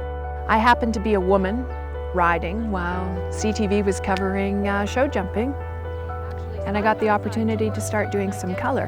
And Well, I don't think I was ever really good at the color. I did take the opportunity to learn about the production aspects, what it took to get a broadcast to air, and understood the ins and outs of it. And as a result, Ian and myself were able to create our television group for Spruce Meadows. Hello and welcome to Spruce Meadows Today. I'm your host, Nancy Southern, joined as always by my co-host, Ian Allison. Ian, we've just concluded the Great Masters Tournament. Record-breaking prize money, $1.5 million in the tournament, and the best horses and riders in the world. After 22 years, there's a proud tradition on World Cup Day at the Spruce Meadows National. Hello and welcome to our coverage of the Canadian Pacific World Cup. I'm Ian Allison, joined as always by Nancy Southern. And Nancy, in Canada on the moment, there's a transition, a changing of the guard, if you will, in the air in show jumping in Canada. We felt that with working the way we did in the early going and having input into the production and the sport and the presentation the way that we wanted to see it, we could garner interest and build a niche for ourselves.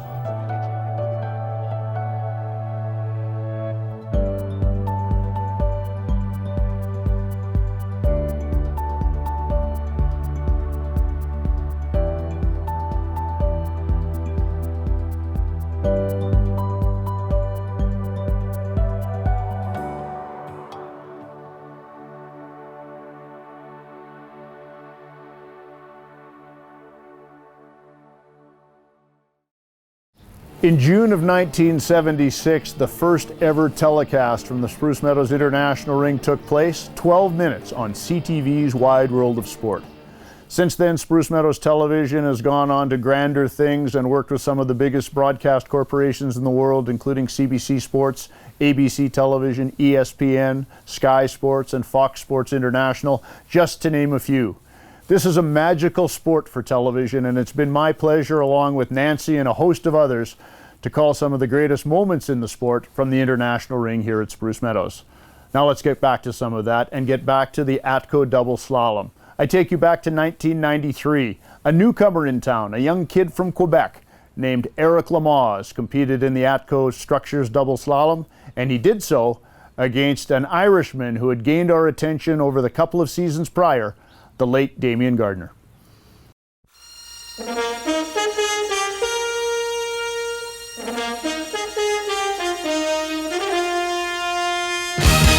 Each year, they gather in Alberta's foothills, just south of Calgary, for a head-to-head competition and a chance to gallop to the victory circle in the ATCO Enterprises Double Slalom. And each year, it's Ian Miller, Mario Delorier, and Linda Southern Heathcote that arrive at Spruce Meadows with the solid favorites. Can the tradition continue in 1993 at the Spruce Meadows National? It's time once again for the ATCO Enterprises Double Slalom.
There is nothing quite like it anywhere else in the sport of show jumping. It's the ATCO Enterprises Double Slalom, a $40,000 dash for cash as North America's best horses and riders go head-to-head, taking a page out of drag racing's rulebook.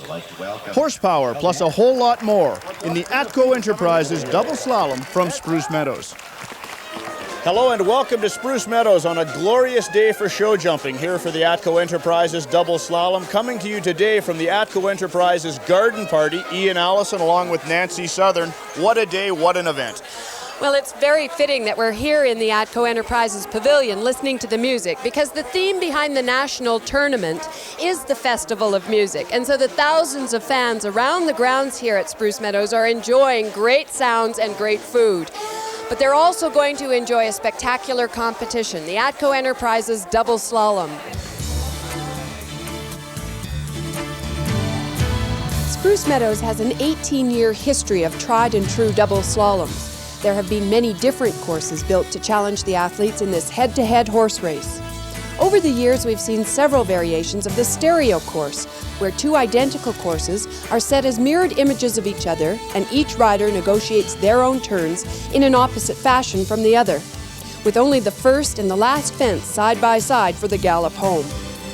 This stereo style requires a completely different strategy from the two-lane racetrack type of course, where the horses start out from the gate and remain side by side over the jumps and around the turns. This type of course asks the horses to stretch out the gallop and maintain their cool as each horse pushes the other horse to stay in the lead. Either way, the corners are a place of reckoning. The start in the double slalom is always crucial, and the wily Ian Miller always tries for the running start, leaving his competitors in the dust. For the most part, a good even start is usual. And depending on your horse, just like in racing, the rider may choose to try and make an early move to the front. And of course, the burst of speed required for the gallop home is ultimately the deciding factor as to who will win the $40,000 ATCO Double Slalom. Well, there's lots of action in store for us today, Ian, on the ATCO Enterprises Double Slalom. And earlier today, our resident course designer, Pollyanna Hardwick-Brown, had a look at today's course.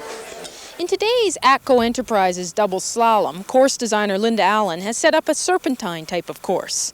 This means the horses will be racing side by side. It also means a lot of twists and turns.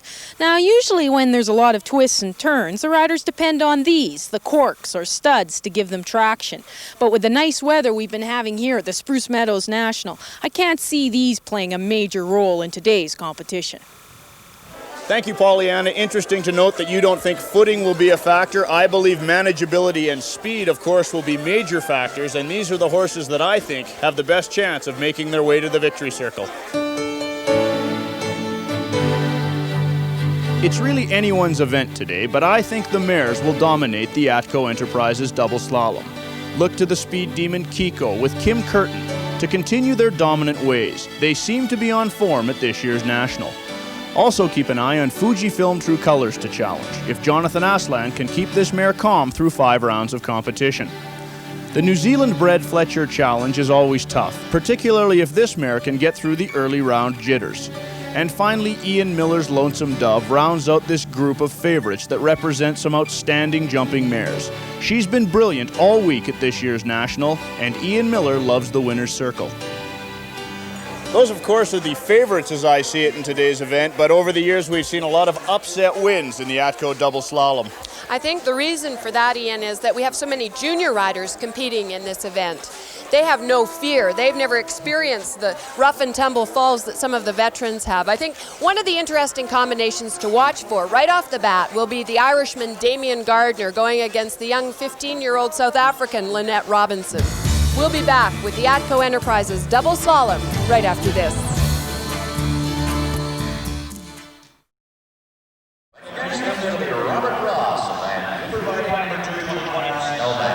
Member of the Canadian equestrian team next on course, John Pierce, who's having a fabulous week here at Spruce Meadows, riding his young stallion Empire, having drawn the yellow course. And he's up against a young rider from the west coast of Canada, Robert Ross, aboard Snowbank.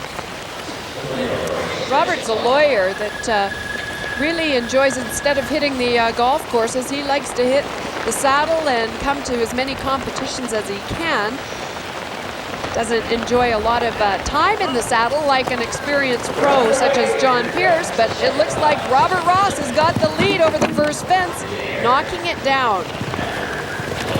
So he's got 3 seconds in penalties to move up. You'll watch our CBC Sports clock. The yellow arrow is John Pierce on the black horse in the yellow lane. Robert Ross has a 3-second penalty and is trying to make up time. And they're coming down now to jump number 6 and the final turn. It's Ross way out ahead with a 3-second penalty. He's got to stay ahead of Pierce. Oh, and he catches the last fence. I believe it will be Pierce that moves to the next round. A little bit of strategy by John Pierce there. It was like he was hiding in the weeds, forcing the issue with the amateur rider. Robert Ross aboard Snowbank. A look at the final scores. 42-78 means the yellow course victor, John Pierce, and Empire advancing to our next round of competition. 42-78, their time to round this ATCO Enterprises Double Slalom. Here's a look at the final turn coming home. Pierce had an early rail, and it looks like, Ross had an early rail. Pierce was trying to catch up to Ross just in case he had the knockdown. But then Snowbank and Robert Ross had the last fence down, and John Pierce moves to the next round. As we look at Damien Gartner, a newcomer to Spruce Meadows, and what an impact he's had at this year's national tournament. His first trip around the double slalom, he'll be aboard Amaro. Well, Damien was saying last night with his owner, Jerry Kilgallen, that this horse, Amaro, has just arrived only 10 days ago from Europe. So Damien hasn't had a lot of experience with this horse. Lynette, a young rider, originally from South Africa, competing for her first time at the national tournament at Spruce Meadows on Fantastic Talent, an appendix quarter horse. So we'll see how these two handle it. Ooh, a rail at jump number 1 for Lynette and Talon. 2 fences down, so she's got 6 seconds in penalties. Now, if Damien can keep Amaro just focused and galloping along like this, he's in pretty good shape. But look at Lynette try and take some lead and pick up the pace here to try and make up her 6 seconds. Oh, but she has another rail. Damien's got to remember now that he's really got it well in hand, and he shouldn't really force the issue with his horse as they prepare to come over the ATCO units, the final fence of the double slalom. And Lynette having a good gallop home down there. Unfortunate for the young rider, Lynette Robinson, on Fantastic Talent. She has quite a few rails that will cost her a number of penalties, and it's Damien Gartner that moves to the next round. He'll be tough to beat if his performance throughout the tournament leading to today's ATCO Enterprises Double Slalom has been any indication. He's come on like gangbusters, shown to be a great horseman with very good jump-off talent. Here's the turn at jump number 4. Look at Lynette really hustle and try and pick up a lot of time on this inside turn for her. For sure, she had a shot at catching up those 6 seconds in penalties, but she did have another rail, costing her the round. Josh Stranahan of Port Townsend, Washington, aboard Raggedy Ann, and this is young Tammy Young, former resident of Calgary, now out of Georgetown, Ontario. A couple of great amateur riders here.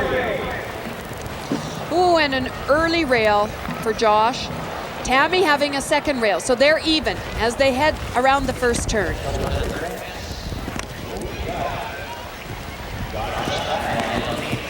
Now coming to the quarter post here, they're even, neck and neck, as they go around this sweeping turn. Okay, Tammy has got to make up now 6 seconds in penalties with 1 jump left in the final turn as they gallop home. It's Josh Stranahan that is leading, and it will be Josh that moves forward from this round. Josh Stranahan of Port Townsend, Washington, who we've watched develop here at Spruce Meadows over the years through the junior amateur divisions, and now coming into this international ring aboard Raggedy Ann, and coming across the finish line in the lead, 45.33 seconds. Well, coming down to the last fence, it was neck on neck with Tammy having a bit of a lead, but she does have those 6 seconds in penalties. You know, it's interesting, Ian, it's been the yellow course that has produced the winners here. And I'm sure that the more veteran competitors in the hitching ring have noticed that as the coin toss continues to determine who will draw the rings. We may see that proving to be an advantage as Norm Robertson rises to take the salute. Seated in the middle of the international ring here, Mr. Robertson, of course, the President and Chief Executive Officer of ATCO Enterprises on a glorious day in southern Alberta. Great crowd on hand for this exciting competition as another rookie for Spruce Meadows competition. Two, in fact, come into the international ring right now. Eric Lamaze of Schaumburg, Ontario, aboard Look-alike, drawing the yellow course, and Justine Justine Taylor aboard Winter Park. She's a student of Kimmy Curtin's.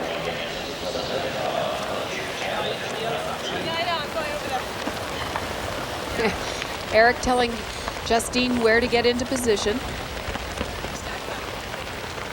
And it looks like Kimmy Curtin's given Justine a couple of tips on how to get to the starting gate.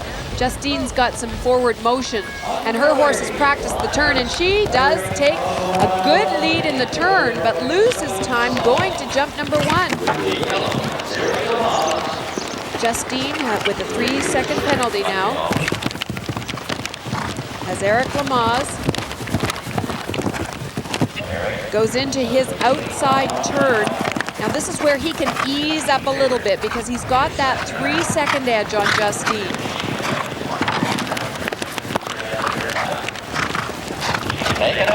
But Justine's starting to make a move. She might be able to make up that 3 seconds. And, oh, it's close. But no cigar. A full second, though, Justine Taylor made up. It will be Eric Lamaze, and he'll meet. A look at our winner as he leaves the international ring, and we'll be back with more of the ATCO Enterprises Double Slalom right after this.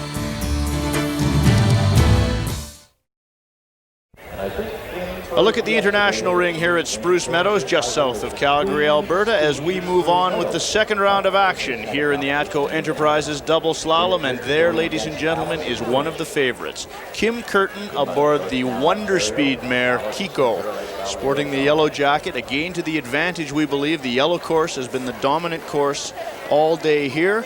She's up against a youngster from Paradise Valley, Arizona, Allison Lynch, aboard Roxanne. Well, this will be interesting. Roxanne, the horse has been around the course once. Kimmy Curtin and Kiko, they're fresh. Oh, false start. False start as the judges adjust the clocks. Kim Curtin will be endeavoring to keep this mare as relaxed as possible. She was saying to me this morning that her only concern is if Kiko starts running the show. And a great start for Kimmy Curtin on Kiko. Half a stride ahead of Allison Lynch and Roxanne. Now, Allison has a rail and Kim can sort of take a bit of a breather. Not really push Kiko and save some energy. Oh, but Allison's really making a bid to make up that time. Ooh. And we had a audio man in the middle of the track there. Kim's had a rail now. Oh, and Allison has another one. And it is head on head as they come around the final turn, coming home down to the ATCO trailers. It is Kim Curtin and Kiko that take this second round of the ATCO Double Slalom. Check out the running time, just 0.4 of a second separating these two. However, Kimmy Curtin and Kiko come through as predicted, 42.55 their time on course. That's with a penalty, 42.55. Galloping down to the last fence, and look at this horse race. Both horses leaving the ground, and Allison Lynch getting it by a nose, but she had a 3-second penalty. Kim Curtin moves to the quarterfinals. Well, it looks like John Pierce has gotten the orange course once again on his stallion Empire in this second round. Sporting the yellow jacket aboard the stallion against a first-timer into this competition, Mr. Wiggly, Kyle King, one of the great aggressive young riders from the United States. And this horse has a unique jumping style with his back end. It's really unorthodox. The horse looks like he kind of breaks in half over the jumps. Kyle's got very long reins with this horse, a short martingale that kind of breaks up the look of the neck. These guys are head on head. They haven't had a fence down. Going around the turn. It'll be the fastest horse to the finish with these two. And look at John Pearson, his little stallion Empire, making a bid for the last fence. Here they come. Down the finish line and across the finish. The red course, Mr. Wiggly with Kyle King of Hollister, California. Look at the time, 39:79. Very fast running time, and Mr. Wiggly stays off the rails. That's very important in an event such as the double slalom. Kyle King showing us again that he has got a great career ahead of him. Very good even start as both riders get out of the starting blocks and head down to the first bend. Look at John Pierce really giving Empire a ride. Segue of riders out in the international ring here at Spruce Meadows as Kyle King and Mr. Wiggly head off to wait to see who they will be taking on in the next round of competition. And our next bracket of racers make their way out towards the review area where the salute is being taken for today's competition. Lonesome Dove has been a dominant force here all week, as has Ian Miller, over $1.3 million in career earnings in his career here at Spruce Meadows alone. Heather Archer, very good in the first round. Can she advance over Captain Canada? They're off. Heather making a good bid to the first jump. And look at Miller. He's watching her out of the side of his eye, just staying very close and snug around the turn. And it's Heather making the move here. Both horses jumping clearly, and Lonesome Dove gave Ian an explosive jump at number 4, losing some time in the air. It's Heather Archer way out in front here. She's got the outside turn, and Miller's going to have to really hustle. It's Heather Archer. Oh, and she has the knockdown. Is Miller within 3 seconds? Just 1/10. Actually, he was hiding in the weeds. Incredible round, huh? Ian Miller hiding in the weeds all the way around. He let the pressure get to that young girl. She was thinking, I'm going to beat Ian Miller. I'm going to beat Ian Miller on the way home here, and Ian Miller came through, as he always does, by authoring a unique script. Well, Ian wasn't quite convinced that he had made it. He left it awfully close, just 1/10 of a second, banking on Heather having that last knockdown. The 3-second penalties evened it out, and Ian Miller with Lonesome Dove moves to the quarterfinals. Playing a bit of a mind game pays off for the Perth, Ontario resident Ian Miller aboard Lonesome Dove. And they will take on the winners of this next tandem coming into the international ring here at Spruce Meadows for our ongoing coverage of the ATCO Enterprises Double Slalom. And we've got Jonathan Aslan and Fujifilm True Colors without the jacket, going against Amy Dundas on Fantasia, who's had 2 knockdowns. Jonathan and Fuji have just had 1. Jonathan's got the disadvantaged track, as it appears to be. He has a 3-second cushion, make that a 6-second cushion now as Fantasia is starting to mow the rails down. Now Jonathan would be well advised to maybe slow this mare down a bit, but the competitor in him rises to the top. Well, Jonathan gets it with a full 6 seconds, and I think he may have made a strategical error there in pushing Fuji so far ahead of Fantasia. This horse is going to be real revved up for the quarterfinals. He did have that 6-second cushion and could have taken it a bit easier. As the horses start to run, they start to flatten out jumping, and there's a perfect example of Fantasia catching the back rail of the blue and white, and 3 of her penalty seconds being encountered there. Jonathan Aslan aboard that brilliant little Dutch mare Fujifilm True Colors, leaving the ring as we bring on Damien Gartner, again a first-time competitor in this event. He's riding the against the defending champion Mario Deloria on a horse he's never been on before. He only had the opportunity to warm up on this horse, I believe, Ian, and donated by Kim Curtin's stable. And it's Damien Gartner, the Irishman, on the yellow course. They're both clean. There's no penalty. Oh, and Mario missed. That's what happens when you really don't know a horse. He had no idea of the stride of this horse. Almost crossing lanes there. And Mario has another knockdown. Now Damien can ease up a little as he goes down the back stretch. He's got a full 6-second penalty. It is Damien Gartner, but Mario Deloria waiting for the defending Canadian champion. definitely gave it a try. Also the defending champion of the ATCO Enterprises Double Slalom, meaning we will be putting a new name on the cup at our presentations area this year, as Mario Delorier giving it a valiant effort on a brand new mount for him. Of course, very difficult at this level of competition. There's young Christopher Delia of St. Catharines, Ontario. He's aboard Harp. This is his Irish-bred gelding. He advanced through the first round quite convincingly. He's got a tough job ahead of him against Rich Fellers, a former champion of the Queen Elizabeth II Cup, and he's riding Mad Money. Well, Rich has lost the toss and gotten the red horse. We'll see if the veteran can make it up. Co-Chairman Ron Southern enjoying the ATCO Enterprises Double Slalom along with Norm Robertson. Cavaliers salute, and they're off. Mad Money, an intermediate horse typically, coming in here for the first time in Spruce Meadows. We'll see how Rich Fellers can get this young horse around the course against our resident of St. Catharines, Ontario, Christopher Delia. Well, Christopher's taken a very early lead, but now Rich has the inside turn here. And gets over the sawtooth, and it's Rich in the lead, and Christopher's just had a rail down. And they're galloping home now. Rich can ease up unless...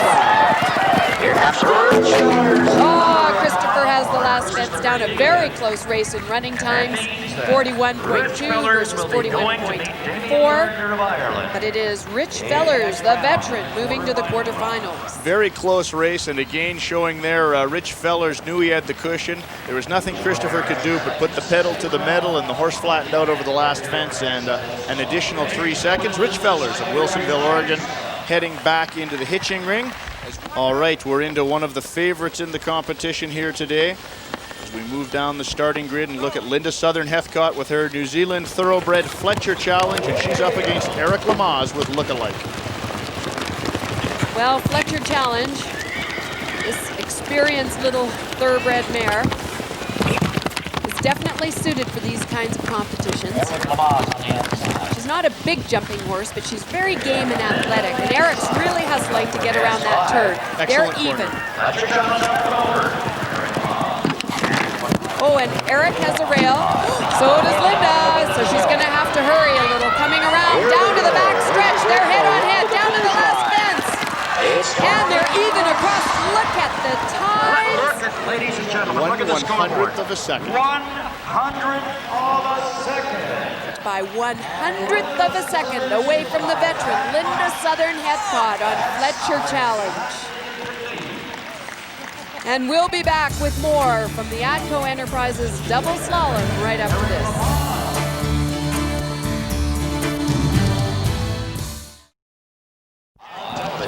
A look at the sun-drenched international ring here at Spruce Meadows on a glorious southern Alberta day, as we're in the midst of the ATCO Enterprises Double Slalom, and you're looking at a young Californian, Kyle King, aboard Mr. Wiggly. This will be exciting, Nancy.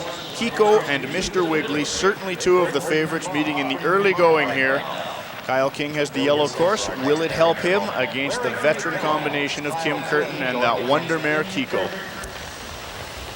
Oh, I think it'll give Kyle a little bit of an edge, and he's going to need everything he can get going against this great little speed queen, Kimmy and Kiko. This Kiko, for being such an incredible speed mare, also carries some draft horse blood in her. I believe she's about 25% Clydesdale. You certainly wouldn't know it watching her. Very even over jumps 1 and 2, and Kim has a knockdown, so she's carrying a 3-second penalty.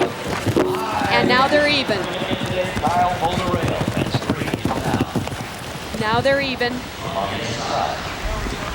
Kim on the inside.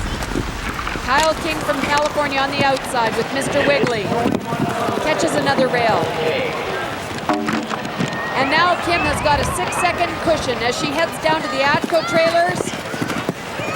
And Kimmy Curtin on Kiko makes an easy win of it. And look at the time, 38.70 with 3 seconds and penalties. We'll take that up to 41.70. But Kiko showing us that she's just getting better through the brackets. A running time of 38.70 seconds indicates that this mare is in good form today. Kim had a great corner as well out there, saving time on the red course. and the course ratings are starting to even out a bit. Well, it's interesting. We're just getting faster and faster times as we go through the first, the second, the quarterfinal round, and Kim Curtin with Kiko move into the semifinals. And we will see who Kimmy will have to go against, because whoever wins this competition will move to the semifinals. There's Jonathan Aslan. He's drawn the yellow course aboard Fujifilm True Colors. He'll have his work cut out for him. Ian Miller is on course in this showdown aboard his impressive mare Lonesome Dove. We noticed in their last go, though, Lonesome Dove was spending maybe a bit too much time in the air. A little time in the air, but whether Jonathan will stay solid and quiet with Fuji, jump the jumps clean. She's naturally a faster horse than Lonesome Dove. It's going to be up to Jonathan to get those jumps out of the way without penalties. A rather concerned look on Jonathan's face as he approaches the starting block with Fujifilm True Colors. Ian Miller, of course, the master of the mental game. And they're off. Now, the last time around, Jonathan had the outside horse that Ian's got. And they're both even there. They're not pushing these horses too hard. Although Miller's starting to make a bit of a bid. And Jonathan taking a very strong approach to jump number 4 as they come around. Ian had the inside turn there. And Jonathan's got to make his lane. And I think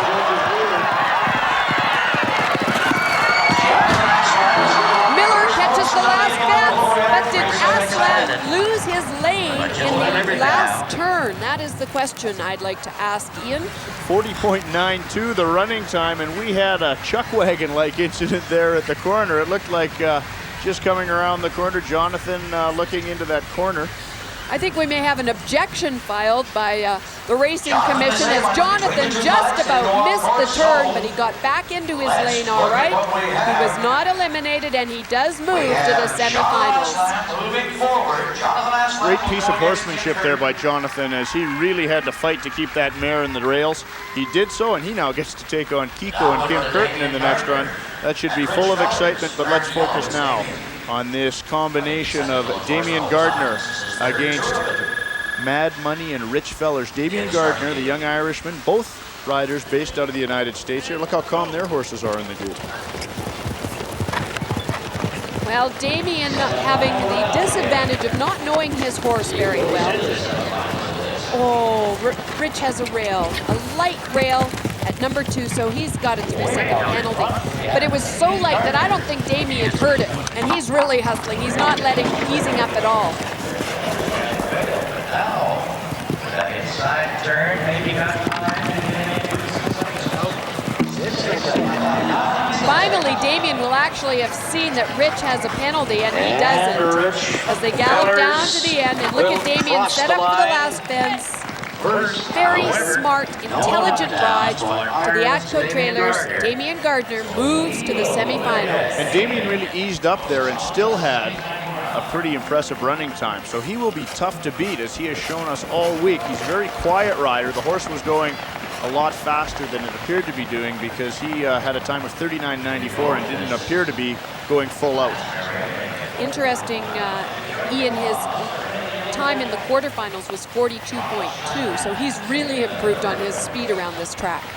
Eric Lamaze of St. Catharines, Ontario, making his way into the international ring along with Port Townsend, Washington's Josh Stranahan. Raggedy Ann against Eric Lamaze aboard Lookalike.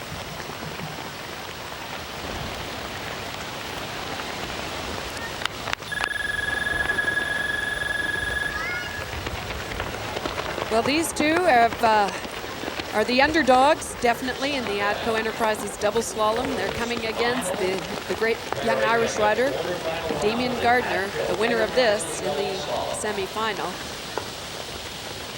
I would suspect, Nancy, that these two are already en route to their largest payday ever in the sport as they've advanced through 3 rounds of competition. They're even.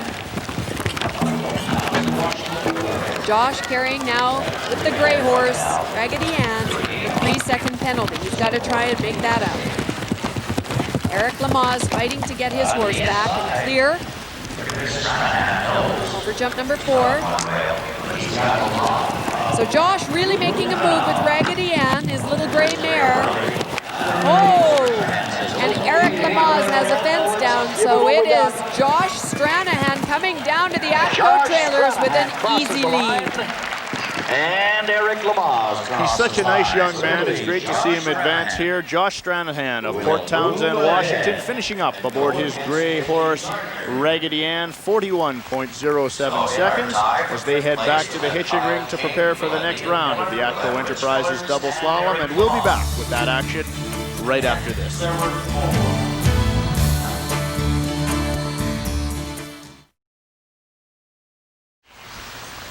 A look at the status here in the ATCO Enterprises Double Slalom, advancing to the semifinals. 4 entries left to go that have a chance at making their way to the presentations area here. Kim Curtin with Kiko, Jonathan Aslan with Fujifilm True Colors, young Damien Gartner of Ireland, and Josh Stranahan of Port Townsend, Washington, on a glorious day here at Spruce Meadows. Let's check in at the hitching ring now with Pollyanna Hardwick-Brown. Jonathan, that was just great. You were up against one of the best, Ian Miller, yet there was some questions on the course. What happened out there? Well, my last turn was very close. I was flying down the middle line, and I knew that we were really close. I knew I had the inside turn, but I had a lot of trouble making it, and I almost came to a standstill to actually make the turn, but I did go on the right side. Now you're against the Queen of Speed at Spruce Meadows. What's that going to be like? I don't expect it to be any slower. We'll see. Hopefully, I think they're both fast horses again. I think they're both superstars at this kind of game, and may the best one win. Thanks. Well, we've had 5 days of blue skies here in Calgary, Alberta for the national tournament, which is the home of the Canadian Championships, and fans have been coming by the tens of thousands to enjoy the great sport here. Look out to the center of the ring, hiding in the flowers, Spruce Meadows Co-Chairman Ron Southern. He's been enjoying more than anyone, I think, Nancy, the sunshine that's blessed the tournament for the last 5 days. Just a great, great sporting event happening here in the foothills. Norm Robertson, President and Chief Executive Officer of ATCO Enterprises, awaiting the arrival of this young lady into the ring. Kim Curtin, donning the yellow ATCO jacket, indicative that she will be taking the yellow track around this course as she fires up to go out against the Dutch mare Fujifilm True Colors with Jonathan Aslan. Jonathan running a stable in the Millerville area just south of Spruce Meadows, Attaché Stable. Kim Curtin as well runs her own farm in Georgetown, Ontario. What a great day for these young old pros. Well, you know, these two kind of grew up together and rode ponies together and trained together. They're very good friends, but I don't think friendship is going to rule out the possibility of a big win in the $40,000 ATCO Double Slalom. Kim has her game face on. Jonathan actually looks a little bit more relaxed this time into the ring than he did against Ian Miller in our last round. However, I don't think he should be more relaxed because he knows what he's up against with Kim Curtin and Kiko. Let's watch them go now. They're off. Oh, false start. False start. Competitions manager Baz French, as he has done for the last 18 years, controlling the competitions here at Spruce Meadows and wanting everyone to have a fair start prior to this event. Look at Baz in the white Stetson out there. And they're off. Kiko with Kim Curtin on the yellow lane. The little gray mare against the Dutch mare, Fujifilm True Colors of Jonathan Aslan. They're even, they both had a rail.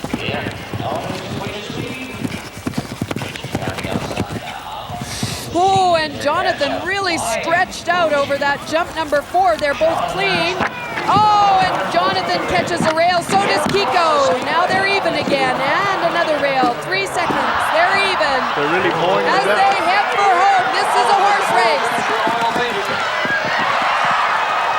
Oh, 1 1/100th of a second again.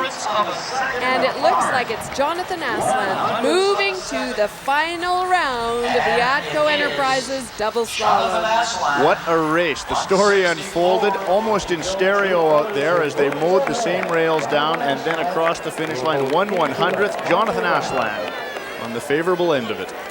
We'll have a look at the finish. They gallop over the ATCO trailer fence, and look at this, head on head, head to head. 1/100th of a second separating the two horses. The perspective of the camera there, not exactly on line with the photo cells of the timer. It was, in fact, Jonathan Aslan with Fujifilm True Colors winning the right to advance to the finals, and what a day for Jonathan. One more hurdle to cross, as it were. He will be taking on either this young man, Damien Gartner, who now resides in Encinitas, California, formerly of Ireland, still proudly carrying the Irish flag on his saddle pad, and Josh Stranahan with Raggedy Ann of Port Townsend, Washington. Damien, I would have to say, has the advantage, not only because he's on the yellow lane, he's a little more experienced competitor. Josh started in this sport a little bit late in life. There's a false start again. Josh originally from the Midwest. He grew up in Ohio, now residing on the West Coast, of course, where he trains with Rich Fellers, and they're off. Damien taking a good lead out of the starting gate. Damien's horse has jumped very carefully all throughout the ATCO Double Slalom. And Josh Stranahan has a rail, so he's carrying a 3-second penalty. Damien's horse seems very calm, collected. He's given it smart rides all through the competition.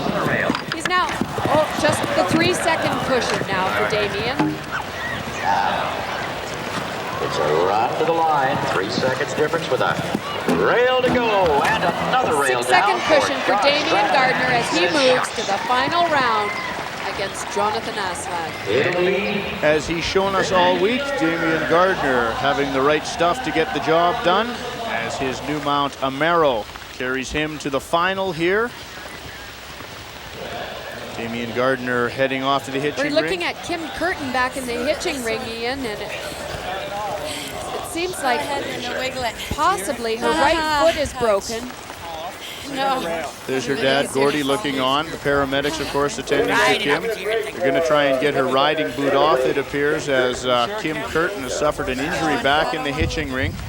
Early reports indicate that there's a possibility she might have fractured the foot. Well, I didn't see her have a fall. Whether that happened in the warm-up ring or whether it actually happened on course is yet to be determined. They're trying to get that boot off, of course, because the foot will swell up and then they'd have to cut it off. Riding boots are all made to fit the form of the leg, so they're being very gentle in removing it. She is tough. I was just going to say, she's a very, very tough person. And we'll be back with our final round right after this.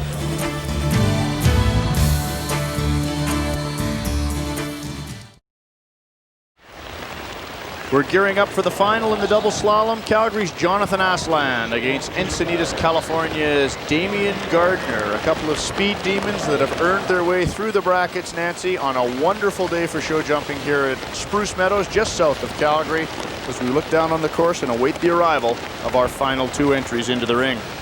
Well, it turns out, Ian, we had a look at Kimmy Curtin. She hit one of the standards on her trip around the course against Jonathan, and it looks like she has definitely badly bruised her foot and possibly fractured it. But now we have the final round of this exciting double slalom, going for the $40,000 in prize money. Damien Gartner against Jonathan Aslan. These two have advanced through 5 rounds of competition. Their horses now know the course. They know what they're up against. Is that an advantage or a disadvantage as a rider sitting up in the saddle? It depends on the horse, and I think for Jonathan Aslan, it's a disadvantage. Fuji's a little more ready horse. Damien's horse seems a little bit quieter, calmer, a touch colder. His horse, it could be a real advantage. He's just getting warmed up. As they endeavor to calm their horses down to the best of their ability out there. Both horses, regardless of their constitutions know that they're about to go into competition here. Jonathan Aslan with Fujifilm True Colors, a relatively new horse for him as well, Nancy. Well, it'll be interesting to see the strategy. Damien hasn't gone flat out with this horse, Amaro, and has really counted on his ability to jump the jumps clean. Jonathan, on the other hand, has really pushed every time to have a very fast round. And as a result, Fujifilm True Colors has not jumped a clean round here. The yellow course in favor of Damien Gartner. A look at Baz French, Spruce Meadows competitions manager, after checking up on Kim Curtin's status, out to start the final here in the double slalom. Oh. Horse is getting a little anxious. Riders trying to play each other in the starting gate here. $40,000 in prize money in this competition. We want everything just so, and here we go. They're off. It looked like Damien had a little advantage on the start. Oh, and Jonathan has a fence down, which means that Damien can just go quiet. Jonathan will try and pressure this youngster to make him think that things maybe be better than they are. The mental games come into play now, but it appears to be over for Jonathan. And Jonathan it looks like Fujifilm True Colors is tiring a little bit. And Damien still has a 3-second lead. A good horse race. Damien Gartner played it quiet, steady and calm all the way through the ATCO Enterprises Double Slalom. And he is the winner. $15,000 to the winner.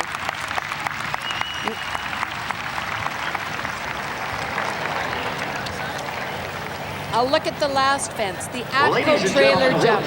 Both riders right on the money there. Jonathan getting a little move on Damien through the finish, but Damien had that 3-second cushion. We'll be back with the presentation of the ATCO Cup to Damien Gartner right after this.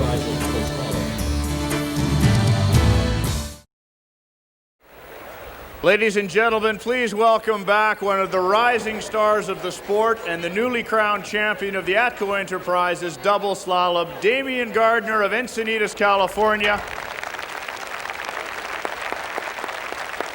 I'd be remiss in not saying, formerly of Ireland, a brilliant win today. On the way in, you said, I just went and gave it a go. Yes, I did. He's the horse's first time, actually second time in here this week, and I didn't think he was quite as fast. He's a new horse to me. He just came from Holland maybe a month ago, and I didn't know if he could gallop that fast, and he just pulled it off. It was really good. I guess you'll keep him, huh? Yeah, we'll keep him for a while. Damien, I'd like to introduce you to a great friend of the sport of show jumping, Mr. Norm Robertson, the President and Chief Executive Officer of ATCO Enterprises, for the presentation of the ATCO Cup. Thank you. Damien, maybe you could tell the folks about your family back home, and did you come from a farming community? Have you ridden most of your life? Could you give us a little background into your history? I'm 24 years old. I'm from across the line of County Mayo, that's on the west coast of Ireland. My father was always into horses and ponies and things like that, and he's a farmer. He did a dairy farming back in Ireland. And I've got 5 brothers at home. I'm a twin. So they're all back in Ireland, and they'll be sure to know right after the class that I won. We've got a presentation to make, sir. Thank you, Damien. On behalf of all the people at ATCO Enterprises, a check for $15,000 for your first place finish, and congratulations on a courageous performance. Well done. Damien, we'll be putting a new name on the cup, and I would invite you now to hoist the trophy in celebration of your victory. Ladies and gentlemen, the newly crowned champion of the ATCO Enterprises Double Slalom, Damien Gartner of Encinitas, California. A brilliant victory here today against a world-class field. A courageous round indeed, turned in by young Damien Gartner of Ireland on his new horse, Amaro, galloping through 5 rounds of competition to win the ATCO Enterprises Double Slalom. And now on behalf of Ian Allison, this is Nancy Southern. Thank you for joining us. I know that area is very proud right now.